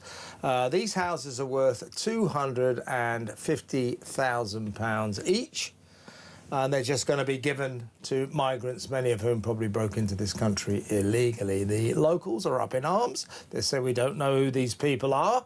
I heard earlier mothers phoning up to Julia Hartley-Brewer's show from the local area saying they're not going to let their kids wander around. They don't know who's coming in. Shabana Mahmood has looked at the front page of the Sun newspaper yesterday, good headline, Migrant Street, and she said, oh, well, blimey, people don't like this. So she's now said, oh, don't worry, from now on, asylum seekers won't be put into new build houses, not into brand new houses. I mean, you know, a bit too late, locking the gate after the horse has bolted for the people of Shropshire, isn't it? But what's going on? Why did they get these houses in the first place? What about locals? Were they vaulted to the top of waiting lists, these foreigners, these people who broke into our country illegally, over waiting British citizens? What is going on, folks? We're going to return to that story and talk to a man leading the campaign, one of the leaders of the campaign against this. He's the local Conservative parish councillor for the area, Hodnet and Stoke-on-Tern, Councillor Mark Gilbert. Mark will join us after the break. Stay where you are.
Across the UK, on DAB+, on YouTube, on your mobile, and on your side. This is Talk. Welcome back. Well, I was just explaining, you know about this, what they call Migrant Street, this estate, brand new estate, 21 £250,000 houses have been allocated to asylum seekers. And the locals are worried who's going into these houses. Also, some locals are worried or annoyed because they've been waiting for housing themselves for some time. Let's talk to Conservative Parish Councillor for Hodnet and Stoke-on-Tern, Councillor Mark Gilbert. Thanks for joining us, Mark. No, you're welcome. This is, the Home Secretary has now sort of closed the gate after the horse has bolted and said, no more asylum seekers will be given brand new houses. Well, that news comes a little bit late for the people of Shropshire, doesn't it? Yeah, it comes a little bit late for the people of Shropshire and other areas in around the country who've reached out to us as an area for us to support. The bottom line is, and we must make this very clear from the outset, this is just, quite frankly, a stupid place to put asylum seekers. It's in the middle of nowhere, so to give you a bit of context in the area and where we are, Shropshire is an incredibly rural county. It's primarily a huge part of its income and business is farming. The location that's been chosen, you're quite right, they are lovely houses on a very nice hamlet. It's not a village, it's not a town, it isn't anything, it is in the middle of nowhere. And with that in mind, you've just got to bear in mind that we've got a situation where it's just totally wrong to put the asylum seekers there. There is no network. The bus network is absolutely appalling. There is no bus network. There's no infrastructure. There's nothing there to support them. You're basically dumping people in the middle of nowhere for the sake of taking them out of hotels. Yeah, absolutely. So you got 21 homes out of 25 new builds. So nearly all of this estate, as you say, in a very remote area, will go to asylum seekers. 83 of them altogether. We're hearing that at least one family have picked up on what you just said, Mark, and said this is too remote. We can't live here. But what's the deal here? I mean, who bought these houses? Presumably these asylum seekers are going to have to pay rent or something. Is it the government that bought these houses, or what's the deal? Yeah, so basically, the Home Office would have done a contract with Serco. I would imagine you're asking a question that we're still getting answers from, but it looks like that the properties are being leased by Serco from either developer, or they bought them from the developer. So we're still waiting for Serco and the Home Office to confirm this.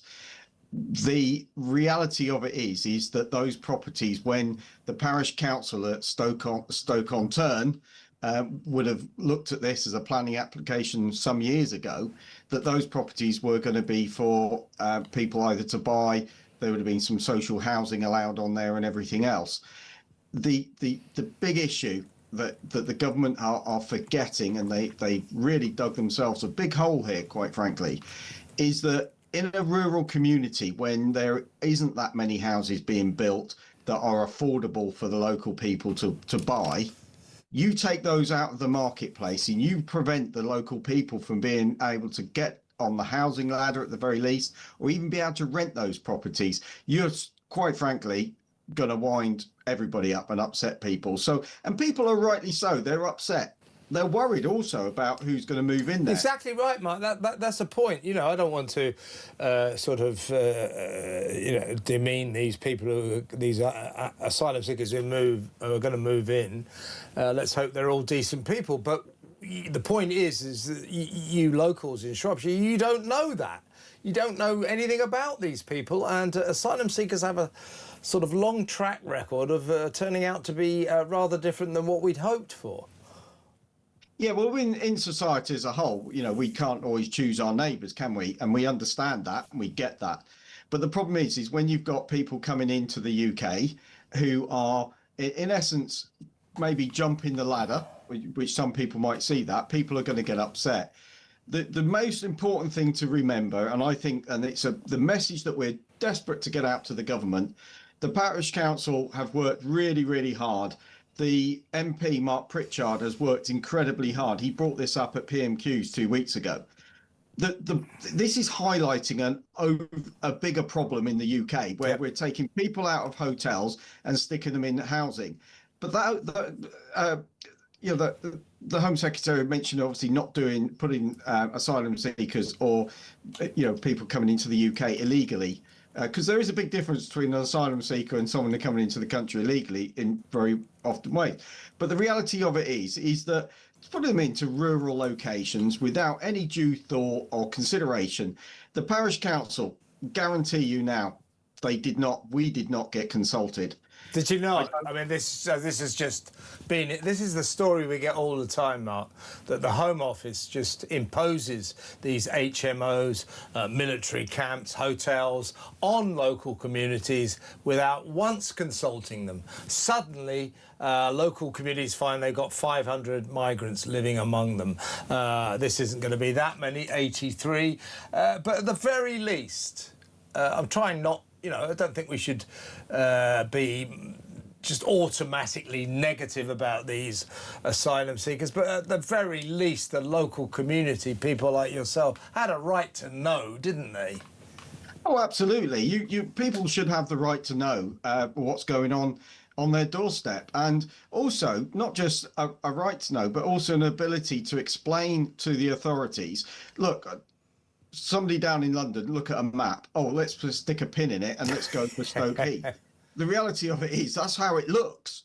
It looks like they've literally stuck a pin in a map and said, well, that's a nice place. Look at those lovely houses out away from everywhere. That's not going to be a problem.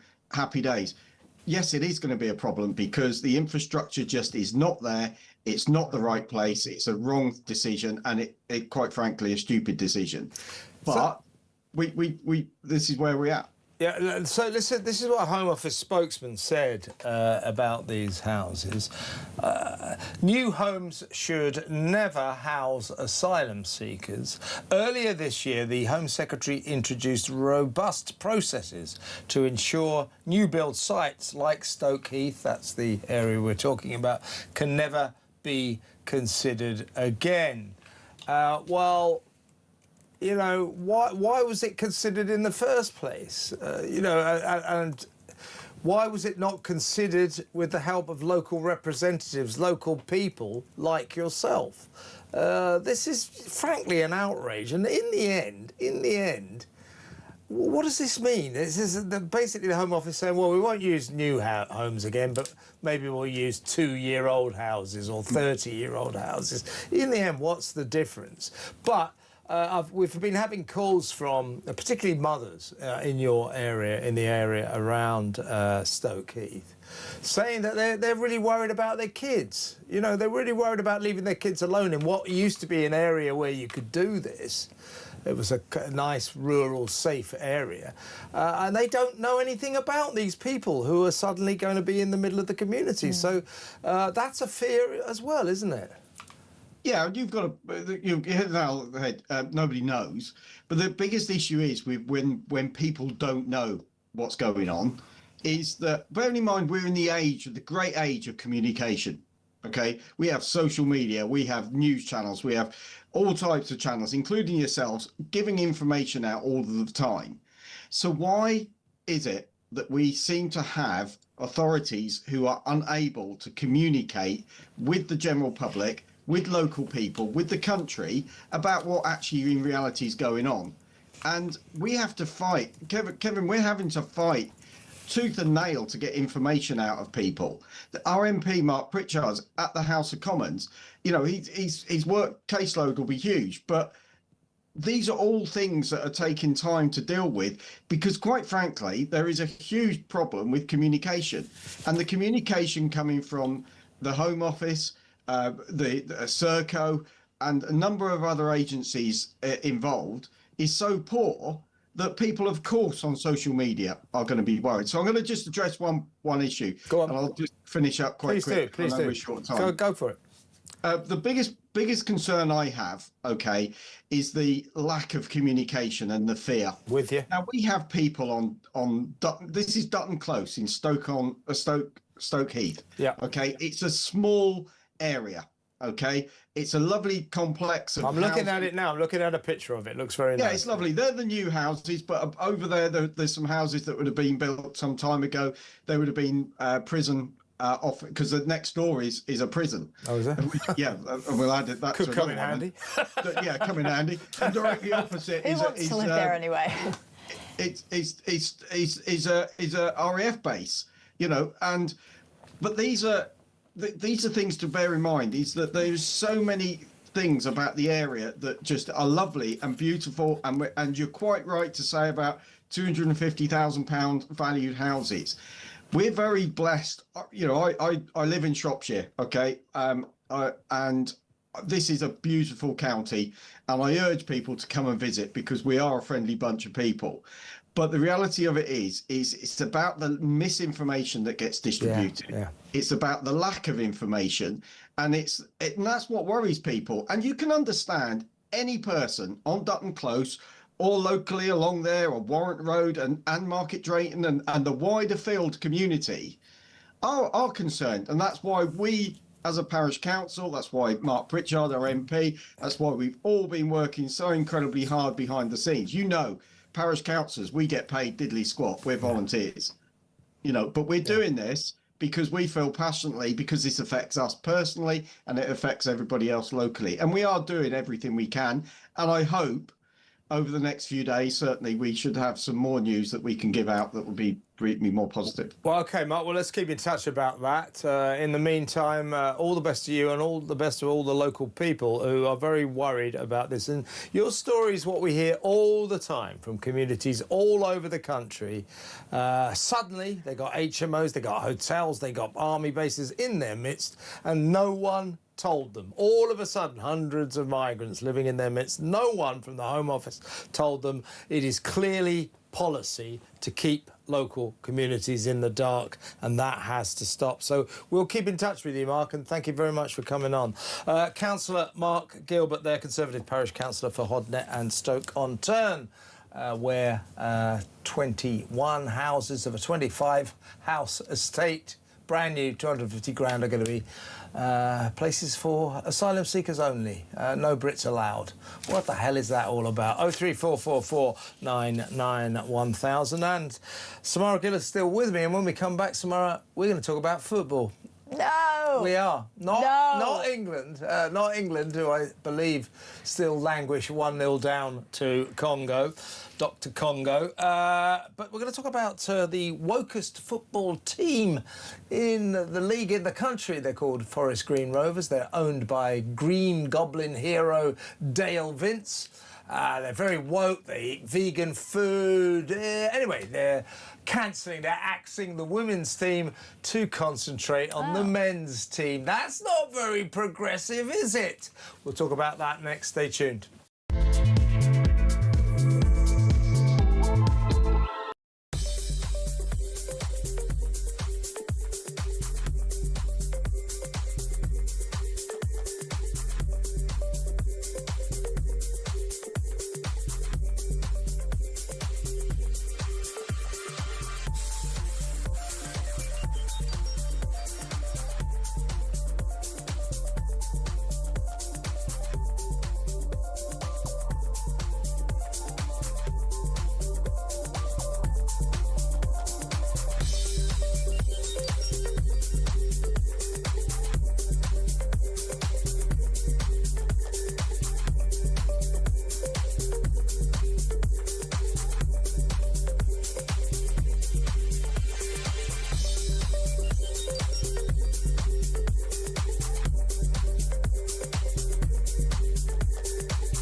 Brand new for 2026. It's going to be the only way to start your day. It's the home of common sense. It's where the nation can come to speak about the day's news. It's the Jeremy Kyle Breakfast Show. You know who you are. You get up, you graft, you work hard. I'm here for you. We want to hear your side. Promise you one thing. It is where the nation can and will come to talk. The Jeremy Kyle Breakfast Show, weekdays from 6 a.m.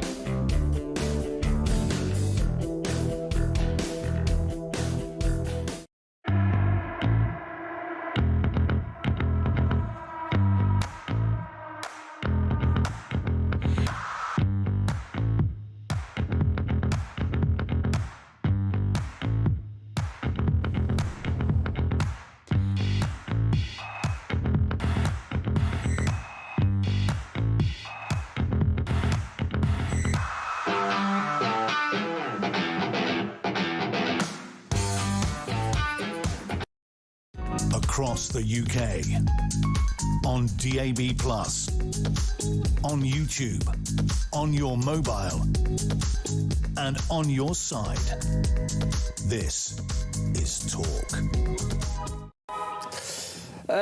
Now, Forest Green Rovers, the wokest team in all of football, British football, you know, they all live on a vegan diet. They're owned by a Green Warrior, Labour, Warhorse, Dale Vince, our favourite person.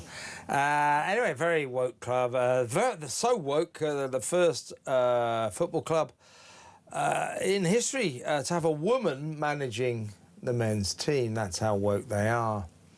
Trouble is, Samara, they've just axed the women's team.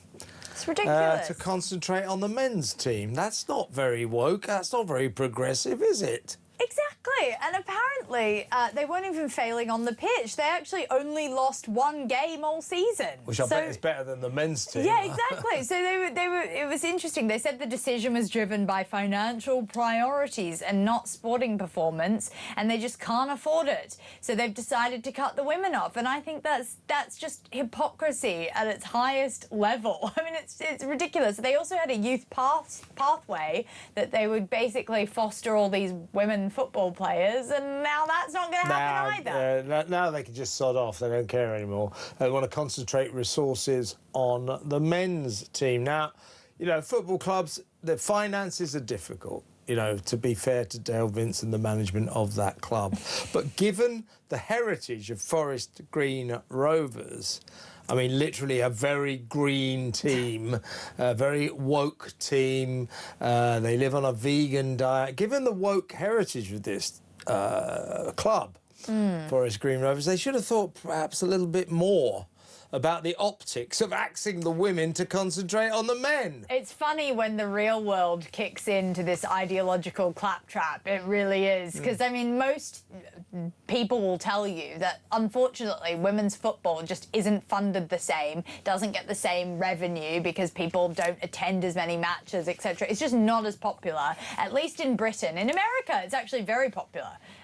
They've got much more funding and resources put into their women's teams over there, so it's really a country-to-country Probably thing. more popular than men's football. Yeah, it is. I mean, they've said that this is not a permanent ban, and apparently they will bring the women's football team back when the time is right and when it can be run sustainably. Well, oh God. Of course.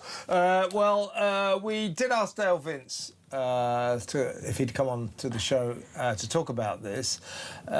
We didn't hear back from him, but he's a football fan. I think we know what Dale is probably prioritising right now, watching England, and frankly, I don't blame him. Not that it's been much of a pretty sight so far. I think it's half-time. We're still 1-0 down to Dr. Congo. That stands for the Democratic Republic of Congo. Just how democratic the Republic of Congo is up for debate, but that's another issue. But I should read out Forest Green Rovers' statement, and that is this. Forest Green Rovers will not have a women's team for the 26-27 season. We had been in discussions with Hartpury University about a partnership, but the uni made a decision that ruled out the possibility of a joint women's team. This means we'll also be stepping back from our joint involvement with Hartpury's elite training centre for girls aged 9 to 16. Blah blah blah blah.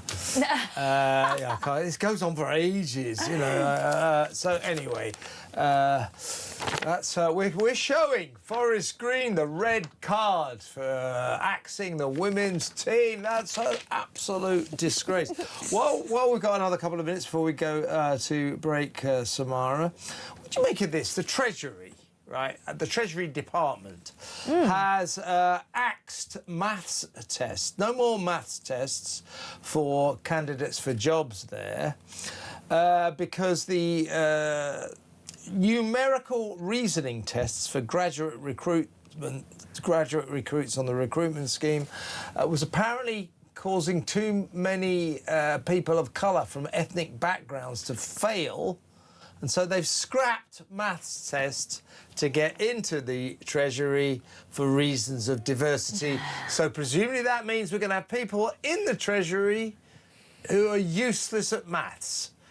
Great. It's pathetic. Well, isn't it? hopefully they can't calculate my tax Well, I bill. suppose the Chancellor of the Exchequer's useless at maths, so hey ho. Yeah, exactly. If the woman at the top's bad, why shouldn't they be? It doesn't make any sense. It reminds me actually of what happened in the United States with their DEI programs and how they kind of backfired on them. Because, for example, you know, I'm half Indian, and Indians are just statistically better at maths. So why are they making it a skin colour thing? I just don't understand that. But we need, you know, in the Treasury, you need people who are good at maths. It needs to be on merit. I do not understand that. Also, China, India, they're all laughing. Why are we doing this? Why are we doing this to our country? They have high math standards that we just don't meet in the United Kingdom or Australia and beyond in the West. And I think that we should not be dropping our standards in order to fulfil some ridiculous fantasy land. That's just stupid. It's quota diversity politics over common sense. This is the Treasury. We need people who are good at numbers, not people who are useless at numbers. Oh, I see you're no good at maths, but you are a person of colour, so you got the job. That's just stupid. It's disrespectful to people of colour, though. It's That's the patronising. thing. It's very patronising. It's very patronising. It's basically saying, oh, yeah, we know that you guys aren't great at maths, which is just not true. Yeah. It's all these policies actually Well, offend... the ones who failed the exams probably aren't any good at maths, Well, so that's why they shouldn't get the damn job. Well, they offend more than they appease, and if you look at all the educational quotas, it's actually white working-class boys that are doing the worst in terms of maths. Quick word about white working-class kids. Oxford and Cambridge have these special diversity schemes.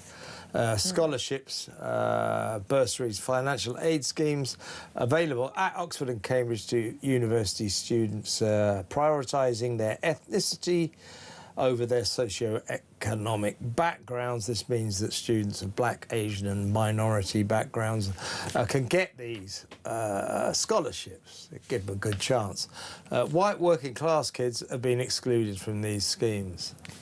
Do you know what the two highest earning households are in the United Kingdom? Go on. It's not white. It's not mine, I'll tell you that.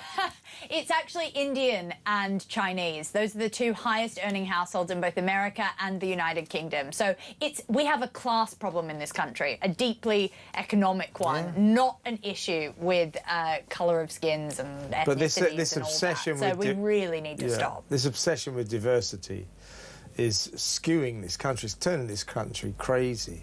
You know, oh, don't worry about whether or not they're qualified to do the job. If they're ethnic, give them the job.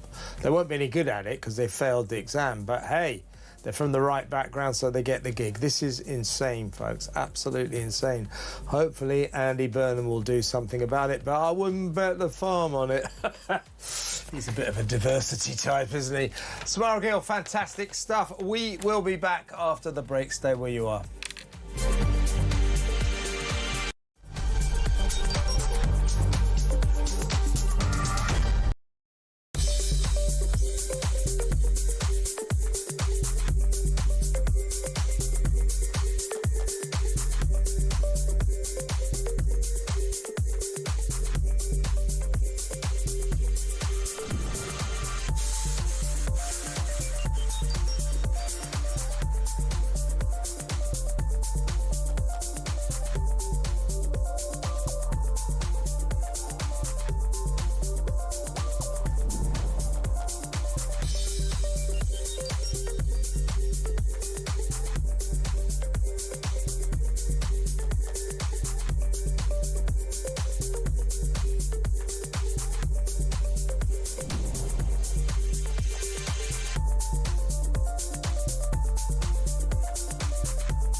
across the UK.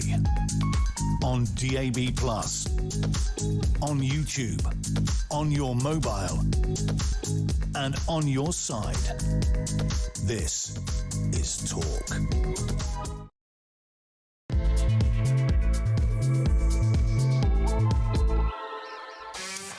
Welcome back. Non-football fan Pete Barnes, political strategist, has joined me in the studio. And the only one that you could get, isn't it? Yeah, don't take this wrong, but we were pretty desperate. Yeah. No. We always love to have you on this show, seriously.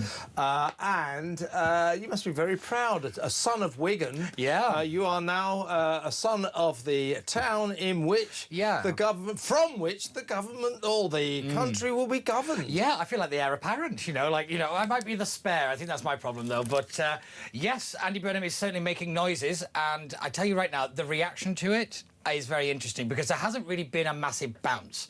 Not in the polls. We've been talking about it. No bounce. No really bounce. But for me, I think it's more that the bleeding stopped.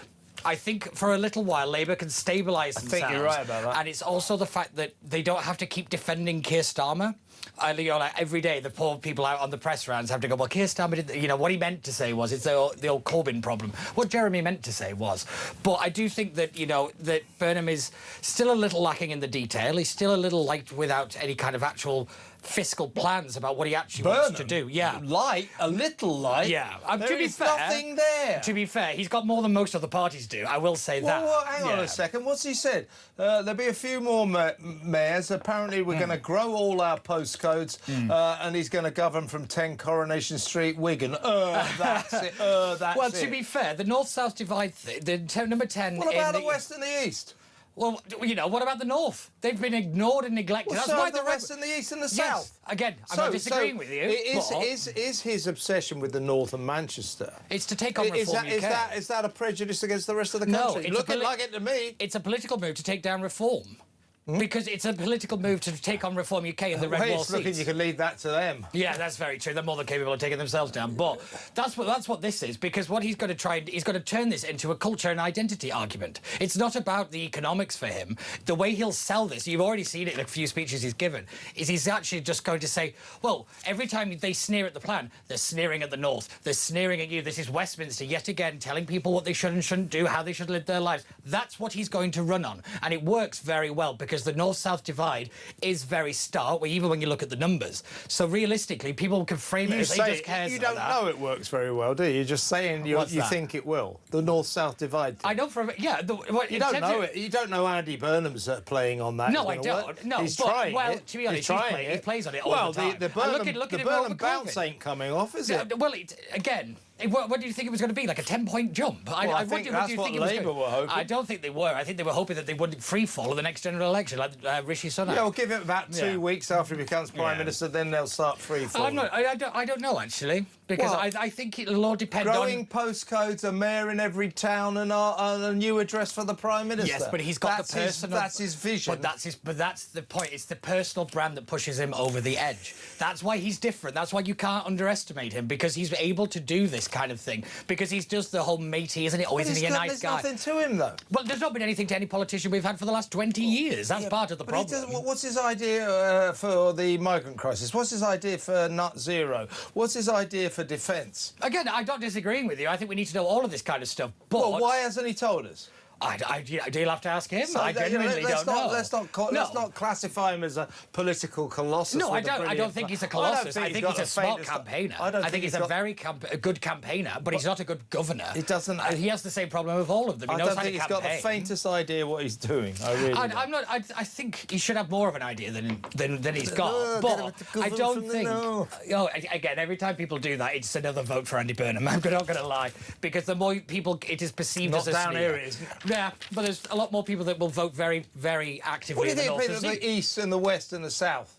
Well, again, there's we'll start to see more of them than there are in the North. Yes, but we've all glorified the Red Wall for the last 2 years, haven't we? The Red Wall this, the Red Wall that. Yes, we have. It's deified land, working class. We raise them up to elevated status. We're no better than the left on that one. Yeah. But no, I do think that it'll be interesting to see who he picks, because we still don't know that. I think that's what we need to know. The Chancellor is that's an empty gap, and the markets will not like that.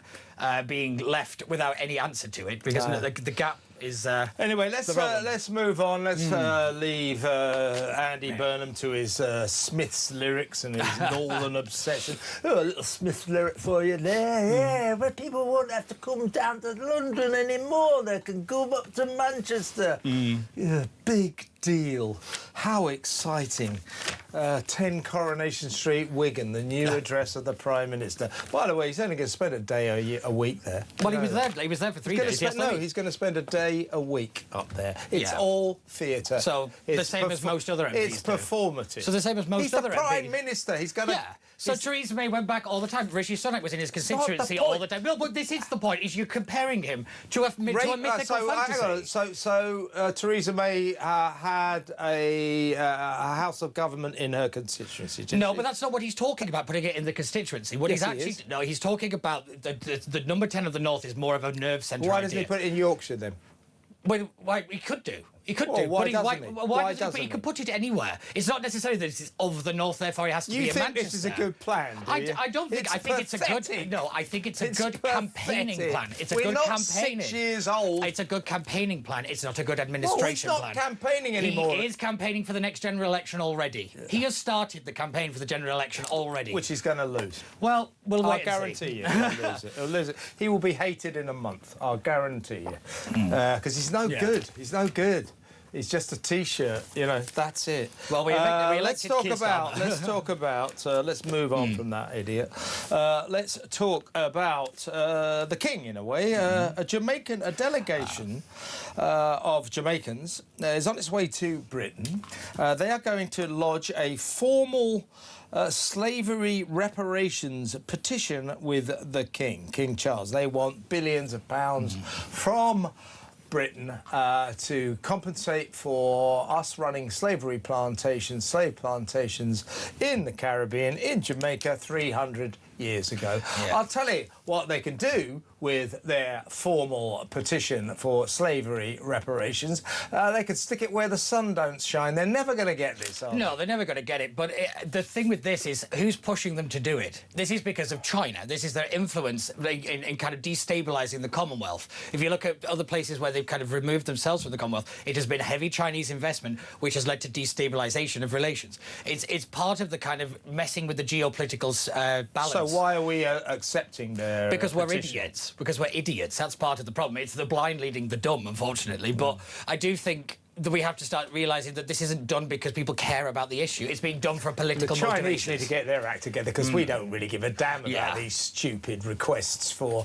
massive amounts of money for slavery 300 years ago. So if the Chinese thinks that destabilises us, it actually galvanises us to tell these chancellors, no, you're not going to get a penny. Tough luck. This is the real world. Now you hop off back to Jamaica, all right? What else should we talk about? Let's, the defence plan. Oh, the defence plan. And now, here's...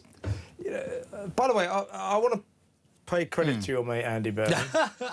He's showing a little bit more political nous than our current Prime Minister, who, of course, as is his wont, has said absolutely nothing about the disgrace of this multiple child rapist who's going to be released from jail tomorrow, and we can't deport him due to an old ancient law, which means that people who were given British citizenship from the Commonwealth, Pakistan was in the Commonwealth before 1973, cannot be deported. That law obviously needs to be changed. We need to kick this guy out. We get these things. When you get these situations where the whole nation is furious, Keir Starmer, with his political asinine ignorance, never reacts. He never says anything. Andy Burnham, to his credit on this, has tweeted, we need to get this monster out of the country. So he is showing signs that he's hip to what the people are thinking. That said, Keir Starmer, what I want an end to. Starmer has invented this new kind of politics. I've never seen it quite so sort of stark and in your face. It's this. We're all going, John Healey wanted £28 billion to defend this nation. He told you, Starmer, by the way, Kemi Badenoch's putting this point to him today in PMQ. Oh, yeah. He told you he needed 28 billion just for the basics if he was at any chance of even a semblance of defending this nation. You offered him 10 billion. You've now given Dan Jarvis 15 billion. Military leaders, Lord Dammit, former military chief of staff of this entire country, has just said this is woefully inadequate and the nation is now at risk. John Healey has said the same. Everybody knows that this defence plan has left this country open to vulnerability, particularly in the event of a war against Russia, which isn't off the cards. He stands up in PMQs and just ignores everything that everybody's saying. He knows what people around the country are saying, and this is the way he deals with very real issues, the very real concerns of the people. He stares us in the face and acts like we haven't said anything. So he just delivered this useless, pathetic defence investment plan as if it was a triumph. And when Kemi Badenoch pointed out there are military leaders, half the nation, all saying, this is not good enough. The Tories let this nation down. You know, he will not confront issues that are difficult for us. I hope that Burnham will at least have the courage as a politician to accept when the people want an answer. Yeah, just answer the questions. I think I think it's that simple. You're a politician, you're elected, answer the question. And don't try and dance around it either. Just if you don't know, just say you don't know. I'd rather people say that than just kind of give us a poncy little answer. But 4.7 billion, that's what we're kind of, just to kind of put it into context, we're heading towards 2.7%. We need to be at 3.5% to hit NATO core targets of GDP. Gross domestic product. The fact that we are becoming a nation to work around and not with is a major problem when it comes to NATO and our position in geopolitics. You're bang on about Starmer's refusal. I call it ostrich politics. Just sticks his head in the ground and pretends nothing is around him. It's very bad politics. Yes, it is. The real mood of this nation, the reason he got sacked is because millions of people are constantly saying, what are you going to do about the migrant crisis? His response is, I've been a triumph in dealing with the migrant crisis. We go, what about this lunacy of net zero? Net zero is a triumph. It just won't listen to us. If people get the feeling they're not being listened to, it's political suicide. Oh, yeah. It's also, people are screaming at him, the obvious, and then he's not listening. That infuriates people even more. Then you might as well write your own resignation speech there and then. It's pathetic. But this has been Starmer from day one because he's not in his DNA to do any of the difficult things. He doesn't want to be disliked, yet he's somehow ended up being the most disliked Prime Minister we've ever had because he doesn't want to upset people and he's got no power. He's not had any power as Prime Minister since the 5 billion welfare vote. He's been out of office since that moment. And I think it's very obvious that the backbenchers have been running amok. There's nobody in charge of number 10. It's basically a circus. Makes Boris Johnson... Luckily, it'll soon be a derelict building because the government will be at 10 Coronation Street. It makes Boris Johnson years somewhat look like the Happy Days situation. But it's rather crazy, just... In terms of, like you said, this is the nation's defence. This is keeping us safe. It's Rule 1. You don't mess with Rule 1. What about, he actually made a speech a couple of weeks ago, the first duty of a Prime Minister is to keep the people safe. Well, he's failed in that. Every imaginable way. Let's get this straight, folks. Whatever he wants to gaslight us with, I've been a triumph. 2-year Keir has been, one long story of unmitigated success. I've sorted out the migrant crisis. Net zero is a triumph. Defence, my God, have you seen my DIP plan? It's remarkable. Whatever this guy wants to lie to us about, and everything he says in terms of his alleged success is a lie, because he has been a catastrophic failure. Here's the deal, folks. He's getting sacked. He has been sacked by his own party, who realise that he, as the least popular Prime Minister in British history, cannot lead them to the next election because they definitely lose. He's been sacked for being useless. Let's get that straight. But what about this £5 billion black hole in the defence spending plan that he's left Andy Burnham with? We learn Andy Burnham found out about that yesterday. He is absolutely absolutely seethingly furious. Oh, yeah. He must have hit the roof, then come back down, then hit the roof again, because that's just not a small problem. That's a catastrophic disaster walking in on day one to have to deal with. Because, again, it's rule one, you don't mess with defence. And when you've got people like you've just named, the Chief of the Staff of the Army, coming out and saying, we need this to keep us safe. It doesn't matter how much it costs. You just give them the money, because they don't come out and, you know, they're not hyperbole. They don't play on, you know, outrage politics. They're serious people, and when they say things, we should listen to them.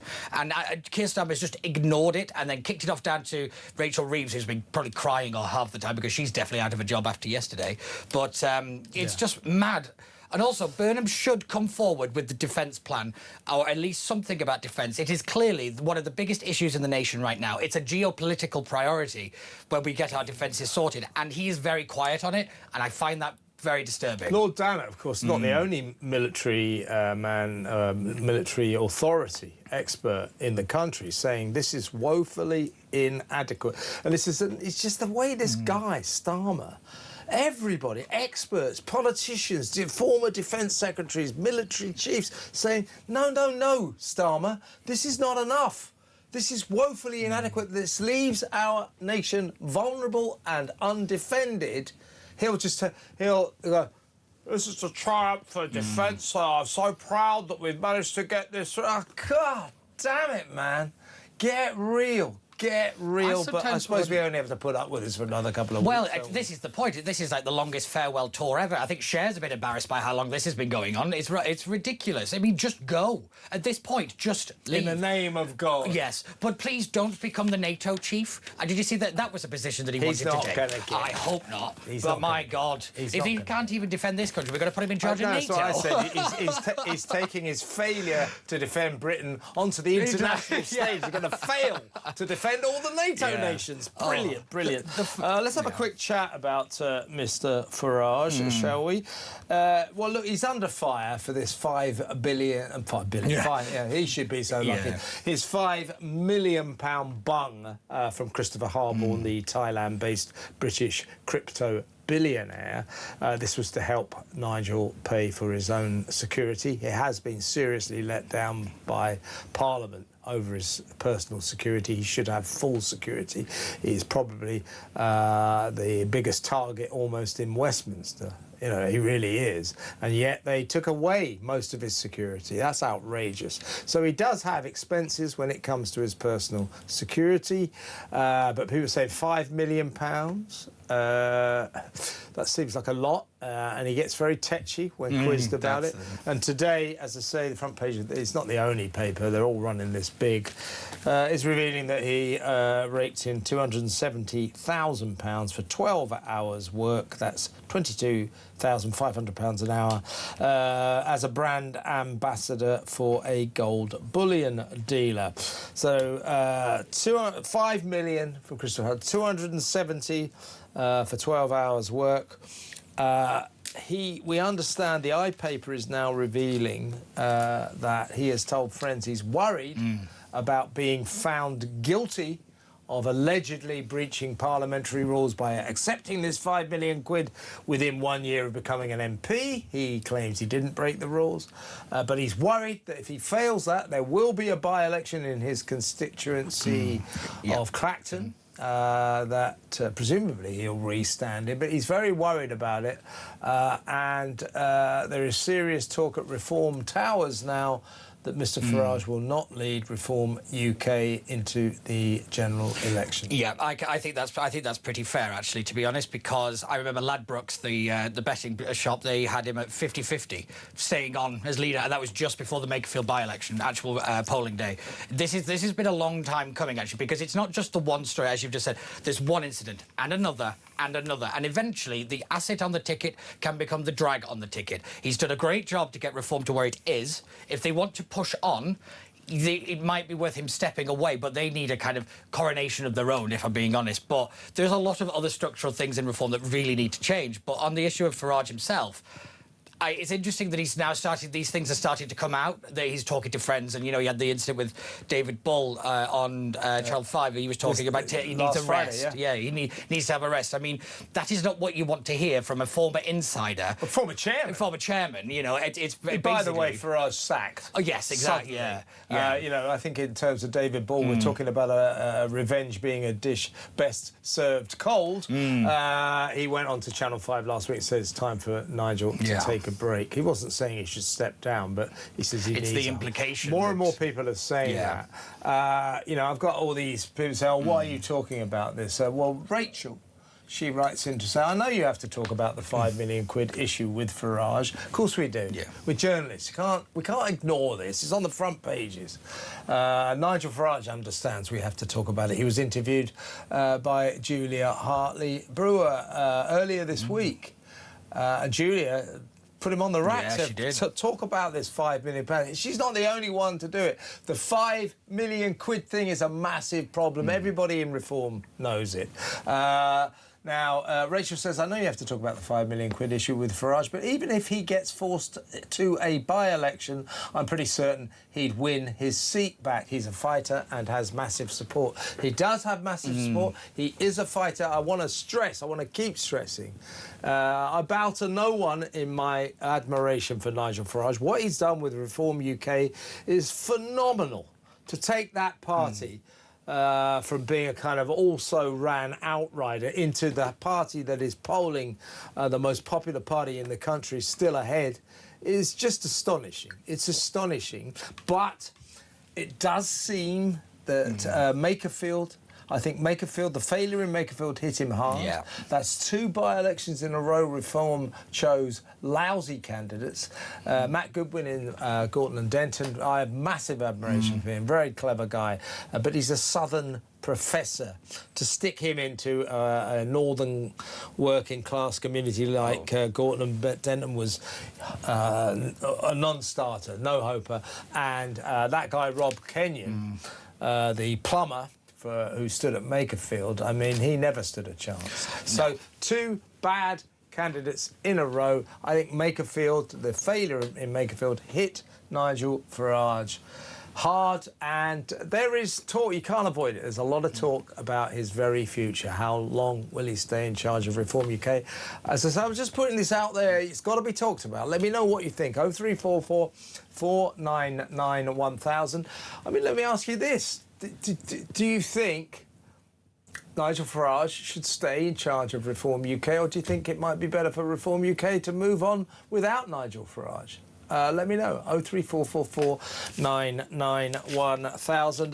Let's go to break. When we come back, we're going to be joined by a political commentator and former independent mayor of Middlesbrough, Andy Preston, who's in the studio. So he's not watching the football either. So Pete's going to move around. Andy will sit down. We'll be back in a moment.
brand new for 2026. It's going to be the only way to start your day. It's the home of common sense. It's where the nation can come to speak about the day's news. It's the Jeremy Kyle Breakfast Show. You know who you are. You get up, you graft, you work hard. I'm here for you. We want to hear your side.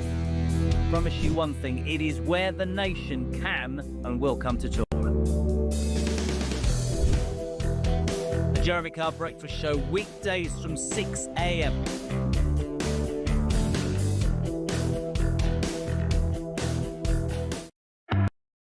Across the UK, on DAB+, on YouTube, on your mobile, and on your side. This is Talk. Welcome back. Andy Preston is in the studio. We've got a real full crowd here. So Pete Barnes, political strategist, is still with me. Andy, of course, political commentator and former independent mayor of Middlesbrough. Let's go back to what I would consider to be the most pressing story of the day. This surrounds this guy, Shabir Ahmed, 73 years old. He was sentenced in 2012 to 22 years in prison for raping 30 children.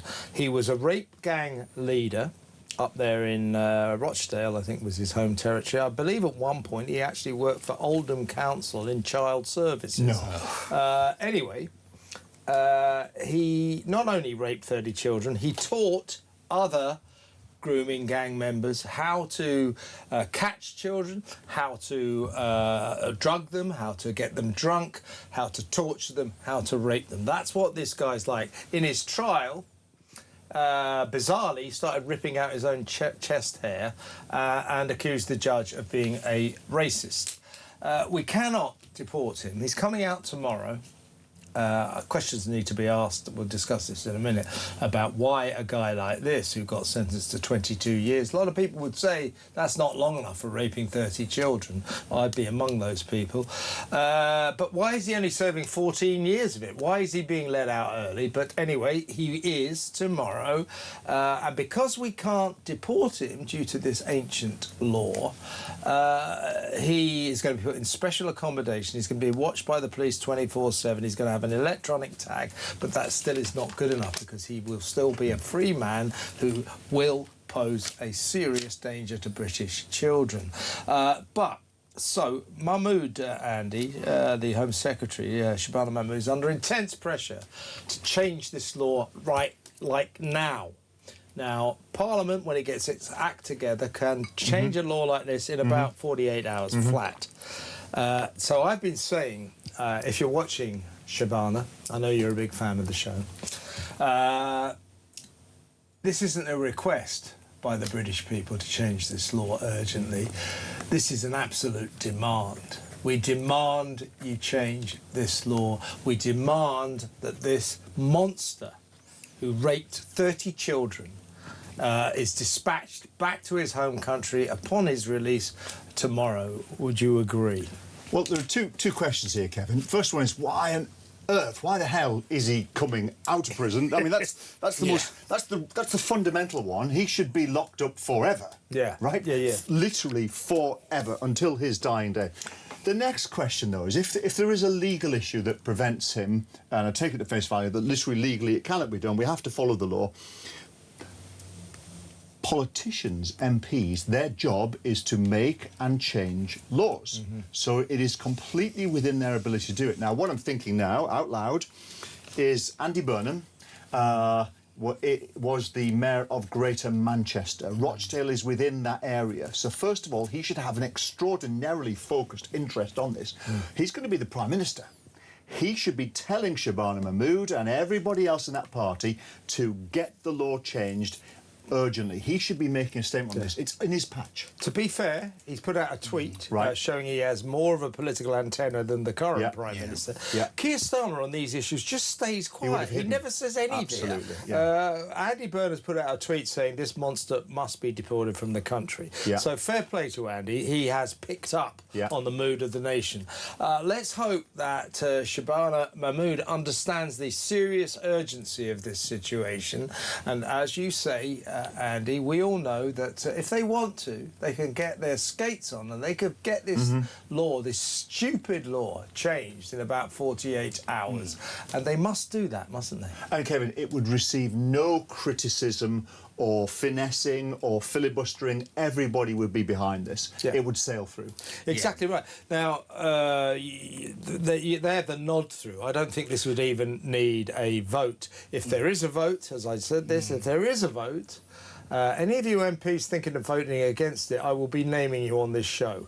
And so will every newspaper and so will every other outlet. So you have been warned. But I think it'll be, Pete, you know about procedure, that it'll be one of these nod-throughs. Oh, yeah. Like you said, if it's not nodded through, I'd like a list and then we can print that on the front cover of every newspaper in the country. Because if you're against this, I don't understand why. There is not a logical reason to be against this. What my concern is, this is a law from 1971. What else is on the books that can prevent us from deportation? This is the point. We should go through it line by line and say, that works, that doesn't, that works, that doesn't.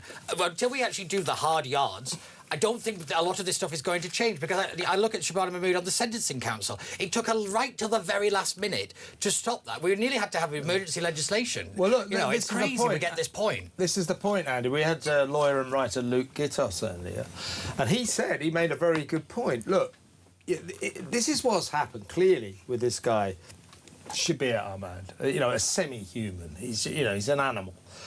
They haven't really noticed that he's about to get out. Suddenly it's emerged. Yeah.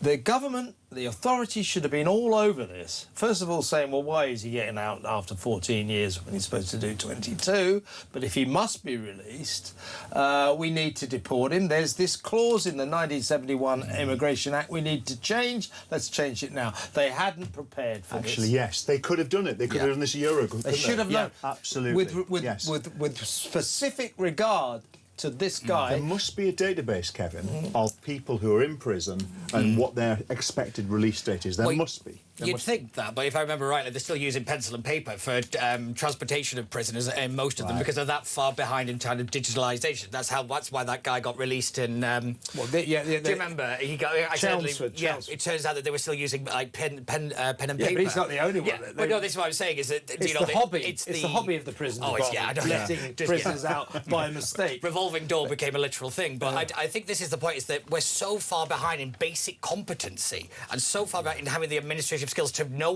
where people are all the time. You know, I'm not surprised that these things happen, but they shouldn't happen because we employ a lot of people. They're paid a lot of money, and stuff like this. It just keeps. It's just a story after again and after again. And how has this come to light then? Is it something that's just come up today? I think that my guess is journalists probably spotted it. Right. Up there in the north, in Rochdale, around where he operated, he's a pretty notorious figure. But the government should have been hip to this. They should have done something about it. But given that they weren't, oh, big surprise, let's hope that Shabana Mahmood understands that this is not a request from the people of this country. This is a bloody demand. You better do this, otherwise there's going to be hell to pay. And when does Parliament go into recess? Next Thursday. Next Thursday. They can do this. They could do it in a day. They could literally do it in a day. You do a one-line bill, you nod it through. It's not difficult to do, but all it takes is political will and courage. So good luck with doing that. Let's see how much they care. As I say, Andy Burnham, to his credit, has tweeted and reflects the mood of the nation. Get this monster out. On a general basis, what are your thoughts about Burnham? You know, I'm prepared to give him the benefit of the doubt. I hope he does a good job, but I'm not encouraged by that speech he made on Monday, which was empty, which took emptiness to a whole new level. I don't really care if he wants to govern from Wigan or Downing Street, although I think perhaps he might pay respect to that historic building and maybe just go along with what every nation on the face of the earth does. It governs the country from its capital city, but if he wants to go up north, big deal, but is that it? Few more mayors and bigger postcodes? You know what, the only government that I can think of that actually had two centres and actively used them was the European Parliament, which went from Brussels to Strasbourg. I think they had some deal where they had to go there for a day every month or something. The whole lot, civil servants, all the assistants, all the analysts, all the helpers and cost strategists. Millions as cost well. Millions. but the main thing is about Number 10, the North. As a northerner, I think it is a distraction. I love the idea of doing more in the I'm North. surrounded by northerners. Yeah. Oh my God. He's so something about uncomfortable. this show. He's so uncomfortable right now. He doesn't know what either of us are saying. It's like being killed by a collapsing red wall. But what the Prime Minister has to do, he has to be on top of all of the briefs. So he has to be engaging full-time with all of the ministers, the Secretary of State, the strategists, the special advisors, and the senior civil servants. He cannot do that 2-3 days a week working from home. So he needs to be in London. It's worse than that. I mean, a lot of people getting this wrong. They say he wants to, govern from his own sitting room. Well, that's not what he's saying. They're looking for a property that will become Number 10 North. Yeah. So they're looking for something substantial to run the country from. But does it matter that much? I think it's an empty gesture. It's a distraction. I think it's a distraction. I think it's an empty gesture. If you really wanted to do something, hasten plans to put, say, the House of Lords or the Second Chamber, whatever it will be called in the future, I don't know, somewhere else. And I don't care whether that is Yorkshire, the North West, Cornwall, Birmingham, whatever. Move it out of London. But regarding his speech, Kevin, I thought that it was empty. I thought he did it well, by the way. He pressed a lot of buttons. Who doesn't like... England have just scored. 1-1. No, you won't be able to see the gallery just 1-1. Harry Kane. Yeah. Captain Fantastic Harry Kane has scored. Kevin, your tone has changed. Captain Fantastic. Yeah. Here comes the penalty shootout. Oh my God. Anyway, Andy, before you were so rudely interrupted. I thought that the speech was technically good. He pressed lots of buttons. You've got to think who his audience was. His audience was not you or me or Peter or anyone else, apart from Labour MPs, Labour activists, Labour donors, and people in the Northwest and the Red Wall who used to vote Labour. And he pushed lots of buttons, talked about fairness, housing. Who doesn't want housing? How's he going to do it is the question. My big fear with Andy Burnham is not because I think he's a nice guy, I think he's intelligent, I think he's a great communicator, is that he believes his own PR. Yes. Right? So Manchester has not thrived because of Andy Burnham. Despite him. Yeah. Yes, indeed. Yeah. It did well despite him being there. Glasgow has thrived and he wasn't involved. Doesn't even have an elected Listen, mayor. guys, I'm going to have to call a halt to this entertaining discussion because we need to go to break. I'm going to say, actually, why doesn't Pete stay as well? You can both stay. Are you all right? Yeah. So Pete and Andy will stay until 7 p.m. 1-1 against the Congo over there in Atlanta. We'll keep you abreast of that. So let's go to break. Back in a minute.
across the UK, on DAB+, on YouTube, on your mobile, and on your side. This is Talk. Welcome back. I'm still with political strategist Pete Barnes and political commentator, former independent mayor of Middlesbrough, Andy Preston. It's 1-1 in Atlanta. England, Captain Fantastic Harry Kane has equalised. Isn't that sensational? The Congo scored in the 7th minute. What have we got left? How long? 20 minutes? 10 minutes. Penalties, oh God. Right, well, what do you make of this story, Andy? The government has announced, you know that in September they're going to be releasing 6,000 more prisoners. And the more they release, they do this about every 6 months now, don't they, to ease the pressure on our overcrowded prisons. The more they do this, of course, the more serious the prisoners they have to release become, because you know they've released all the shoplifters and all the white-collar criminals. So they're now up to manslaughterers, killers, rapists, serious violent criminals. So we know that among the 6,000 that will be released in September, there's going to be significant numbers of murderers, manslaughter criminals, and rapists, sex criminals as well. Some serious people will be released. So, I mean, the big question there is, why don't we build more prisons? But let's talk about that in just a second. So people have said to the government, well, how many rapists and murderers among these 6,000 are you going to release? We need to know. This is a safety on the streets issue. Government turn around, don't know. They don't have terrifying. I mean, isn't that just a bureaucrat? Shouldn't they be checking? Why don't they tell us? You know what? The big talk at the moment, isn't it, about defence budgets and 2.5% or 3% or 3.5%, and defending the country is the #1 priority. But actually, we're focused on the external threats. The internal threats we're making worse. We're letting them out of prison. This is the most significant breach of personal safety and security I could imagine. It's more dangerous than people coming over in small boats, arguably. This is convicted, proven. You don't know who's coming on the boats. These guys that we're letting out of prison, we know who they are. They are already rapists. Well, or murderers. rather, the government doesn't. Yeah, absolutely. It is astounding. It's staggering. Do you know, it's why, you know, you probably know this, both of you, but it's why Rishi Sunak stacked his cards. Oh, yeah. I've heard that. That he knew that they were approaching the moment when they'd have to start releasing thousands of prisoners. But there's a solution. And he thought, I'll leave that to Labour. Yeah, but there's a solution. There's a solution. Forgive me if build more prisons. I want to say, build more prisons. And you know what? We built Nightingale hospitals in 2 weeks, 3 weeks, 2 or 3 weeks, In China, they're doing it in 2 or 3 days. Now, you mentioned about shoplifters, some white-collar criminals, some habitual people who don't pay their fines are in prison. I'm not saying they shouldn't be in prison, but they could be in much lower security jails that are could be converted offices, converted warehouses, temporary buildings. They don't need high security. Move them out into the easy soft bits and keep the serious people locked up in the high. It is really easy, but no one's had the guts to do it. It's just so ridiculous. You never hear anybody say build more prisons, as you say. No. We're not talking about like brick by brick build a new Wormwood Scrubs or something. No. We're talking about potentially taking these disused air bases that they like to put asylum seekers into, army camps, etc., and sort of fortifying them a bit, putting some barbed wire fences around and turning them into prisons. It's doable. It's doable in 3 weeks. Absolutely. It's ridiculous. Yeah, it's just finding the political will to do it. That's half the problem, is they don't want to do it because the reality is a constituency does not want a prison there. So an MP is going to lobby against it. There's going to be community groups. It's going to be under judicial review. It will take forever unless they actually kind of pass a law to force this through. The actual building of prisons, they definitely should. I mean, what is 38,000 that have been released so far under this Labour government? 38,000 people. It's absolutely extraordinary. 6,000 more in September. That's incredible. And they don't know how many of them are rapists. And that's it. Quite rightly, everyone's obsessed with the small boats, the potential rapists and murderers that are on there. We don't know who these people are. we do know who's been let out of prison. They're wrong-uns. Exactly right. Now, you're talking about white-collar criminals. Let's deal with something slightly more prosaic, shall we? Novak Djokovic, the current fabulous tennis champion, he's calling for Wimbledon to lift the ban on three-times champion Boris Becker, who, of course, did time in jail for tax evasion, for financial nefariousness. Now, that's a white-collar crime. Because of Wimbledon rules, Lawn Tennis Association, jailbirds can't be allowed into the royal enclosure, etc., etc. Djokovic is saying, isn't it time to let Boris back into Wimbledon? Now, I'm not a great one for forgiving and forgetting when it comes to people who have committed serious crimes, but his crimes were white-collar, tax evasion. He should be let back into Wimbledon, shouldn't he? Yeah. What do you think? I'm going to say, have you been to Wimbledon? It's like tax evader, tax evader, tax evader. You could literally point out most of them. They just didn't get caught. I don't really see what the moral grandstanding point is, trying to punish people after he's done his time, he's paid his price and all the rest of it. So therefore, stop punishing him again and again. I don't see the kind of point in beating somebody down. If we're supposed to say the system rehabilitates and it punishes and all this stuff, then once that period is ended, they should be allowed back into society like everybody else.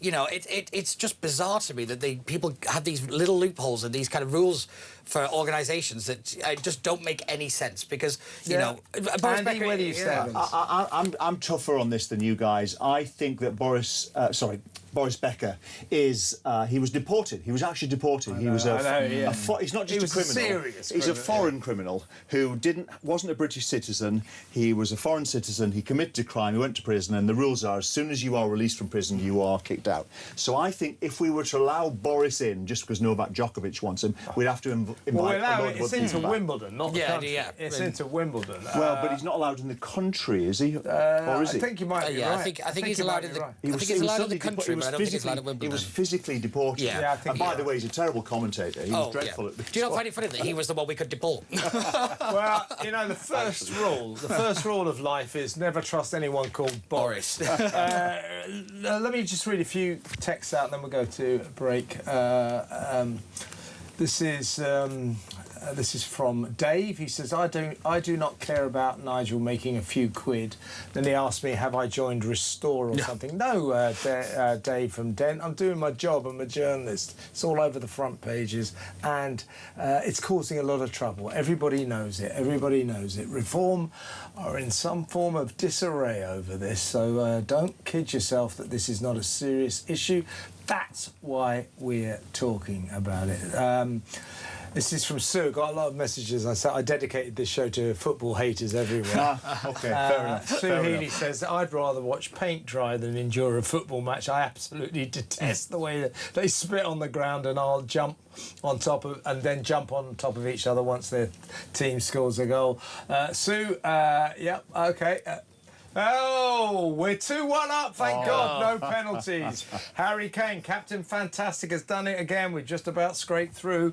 Well, let's hope so. Anyway, what we got here? I did that one before. This is from a far-right socialist. What does that mean? I pride myself in not being able to name a single England player or their manager. Their manager's not English. Angie says, I'm sticking with you, Kev. I hate footy. Had to watch it for 16 years with my ex, along with Harry Potter, Star Wars and Formula 1. Loving you, Angie. Harry Potter, what is that all about? I'm sticking around until after Cardi P's show. Okay, let's take a break. Andy, Preston, thank you so much. Brilliant contribution. You're going to leave us. Pete will stay here. We'll take a couple of calls after the break. Still 10 minutes to go. 2-1 up to England in Atlanta. It looks like we're just about going to do it. Thank God for that. Thank you very much, Andy. Back in a mo, folks.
brand new for 2026. It's going to be the only way to start your day. It's the home of common sense. It's where the nation can come to speak about the day's news. It's the Jeremy Kyle Breakfast Show. You know who you are. You get up, you graft, you work hard. I'm here for you. We want to hear your side.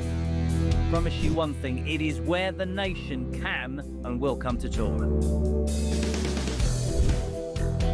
The Jeremy Kyle Breakfast Show, weekdays from 6 a.m.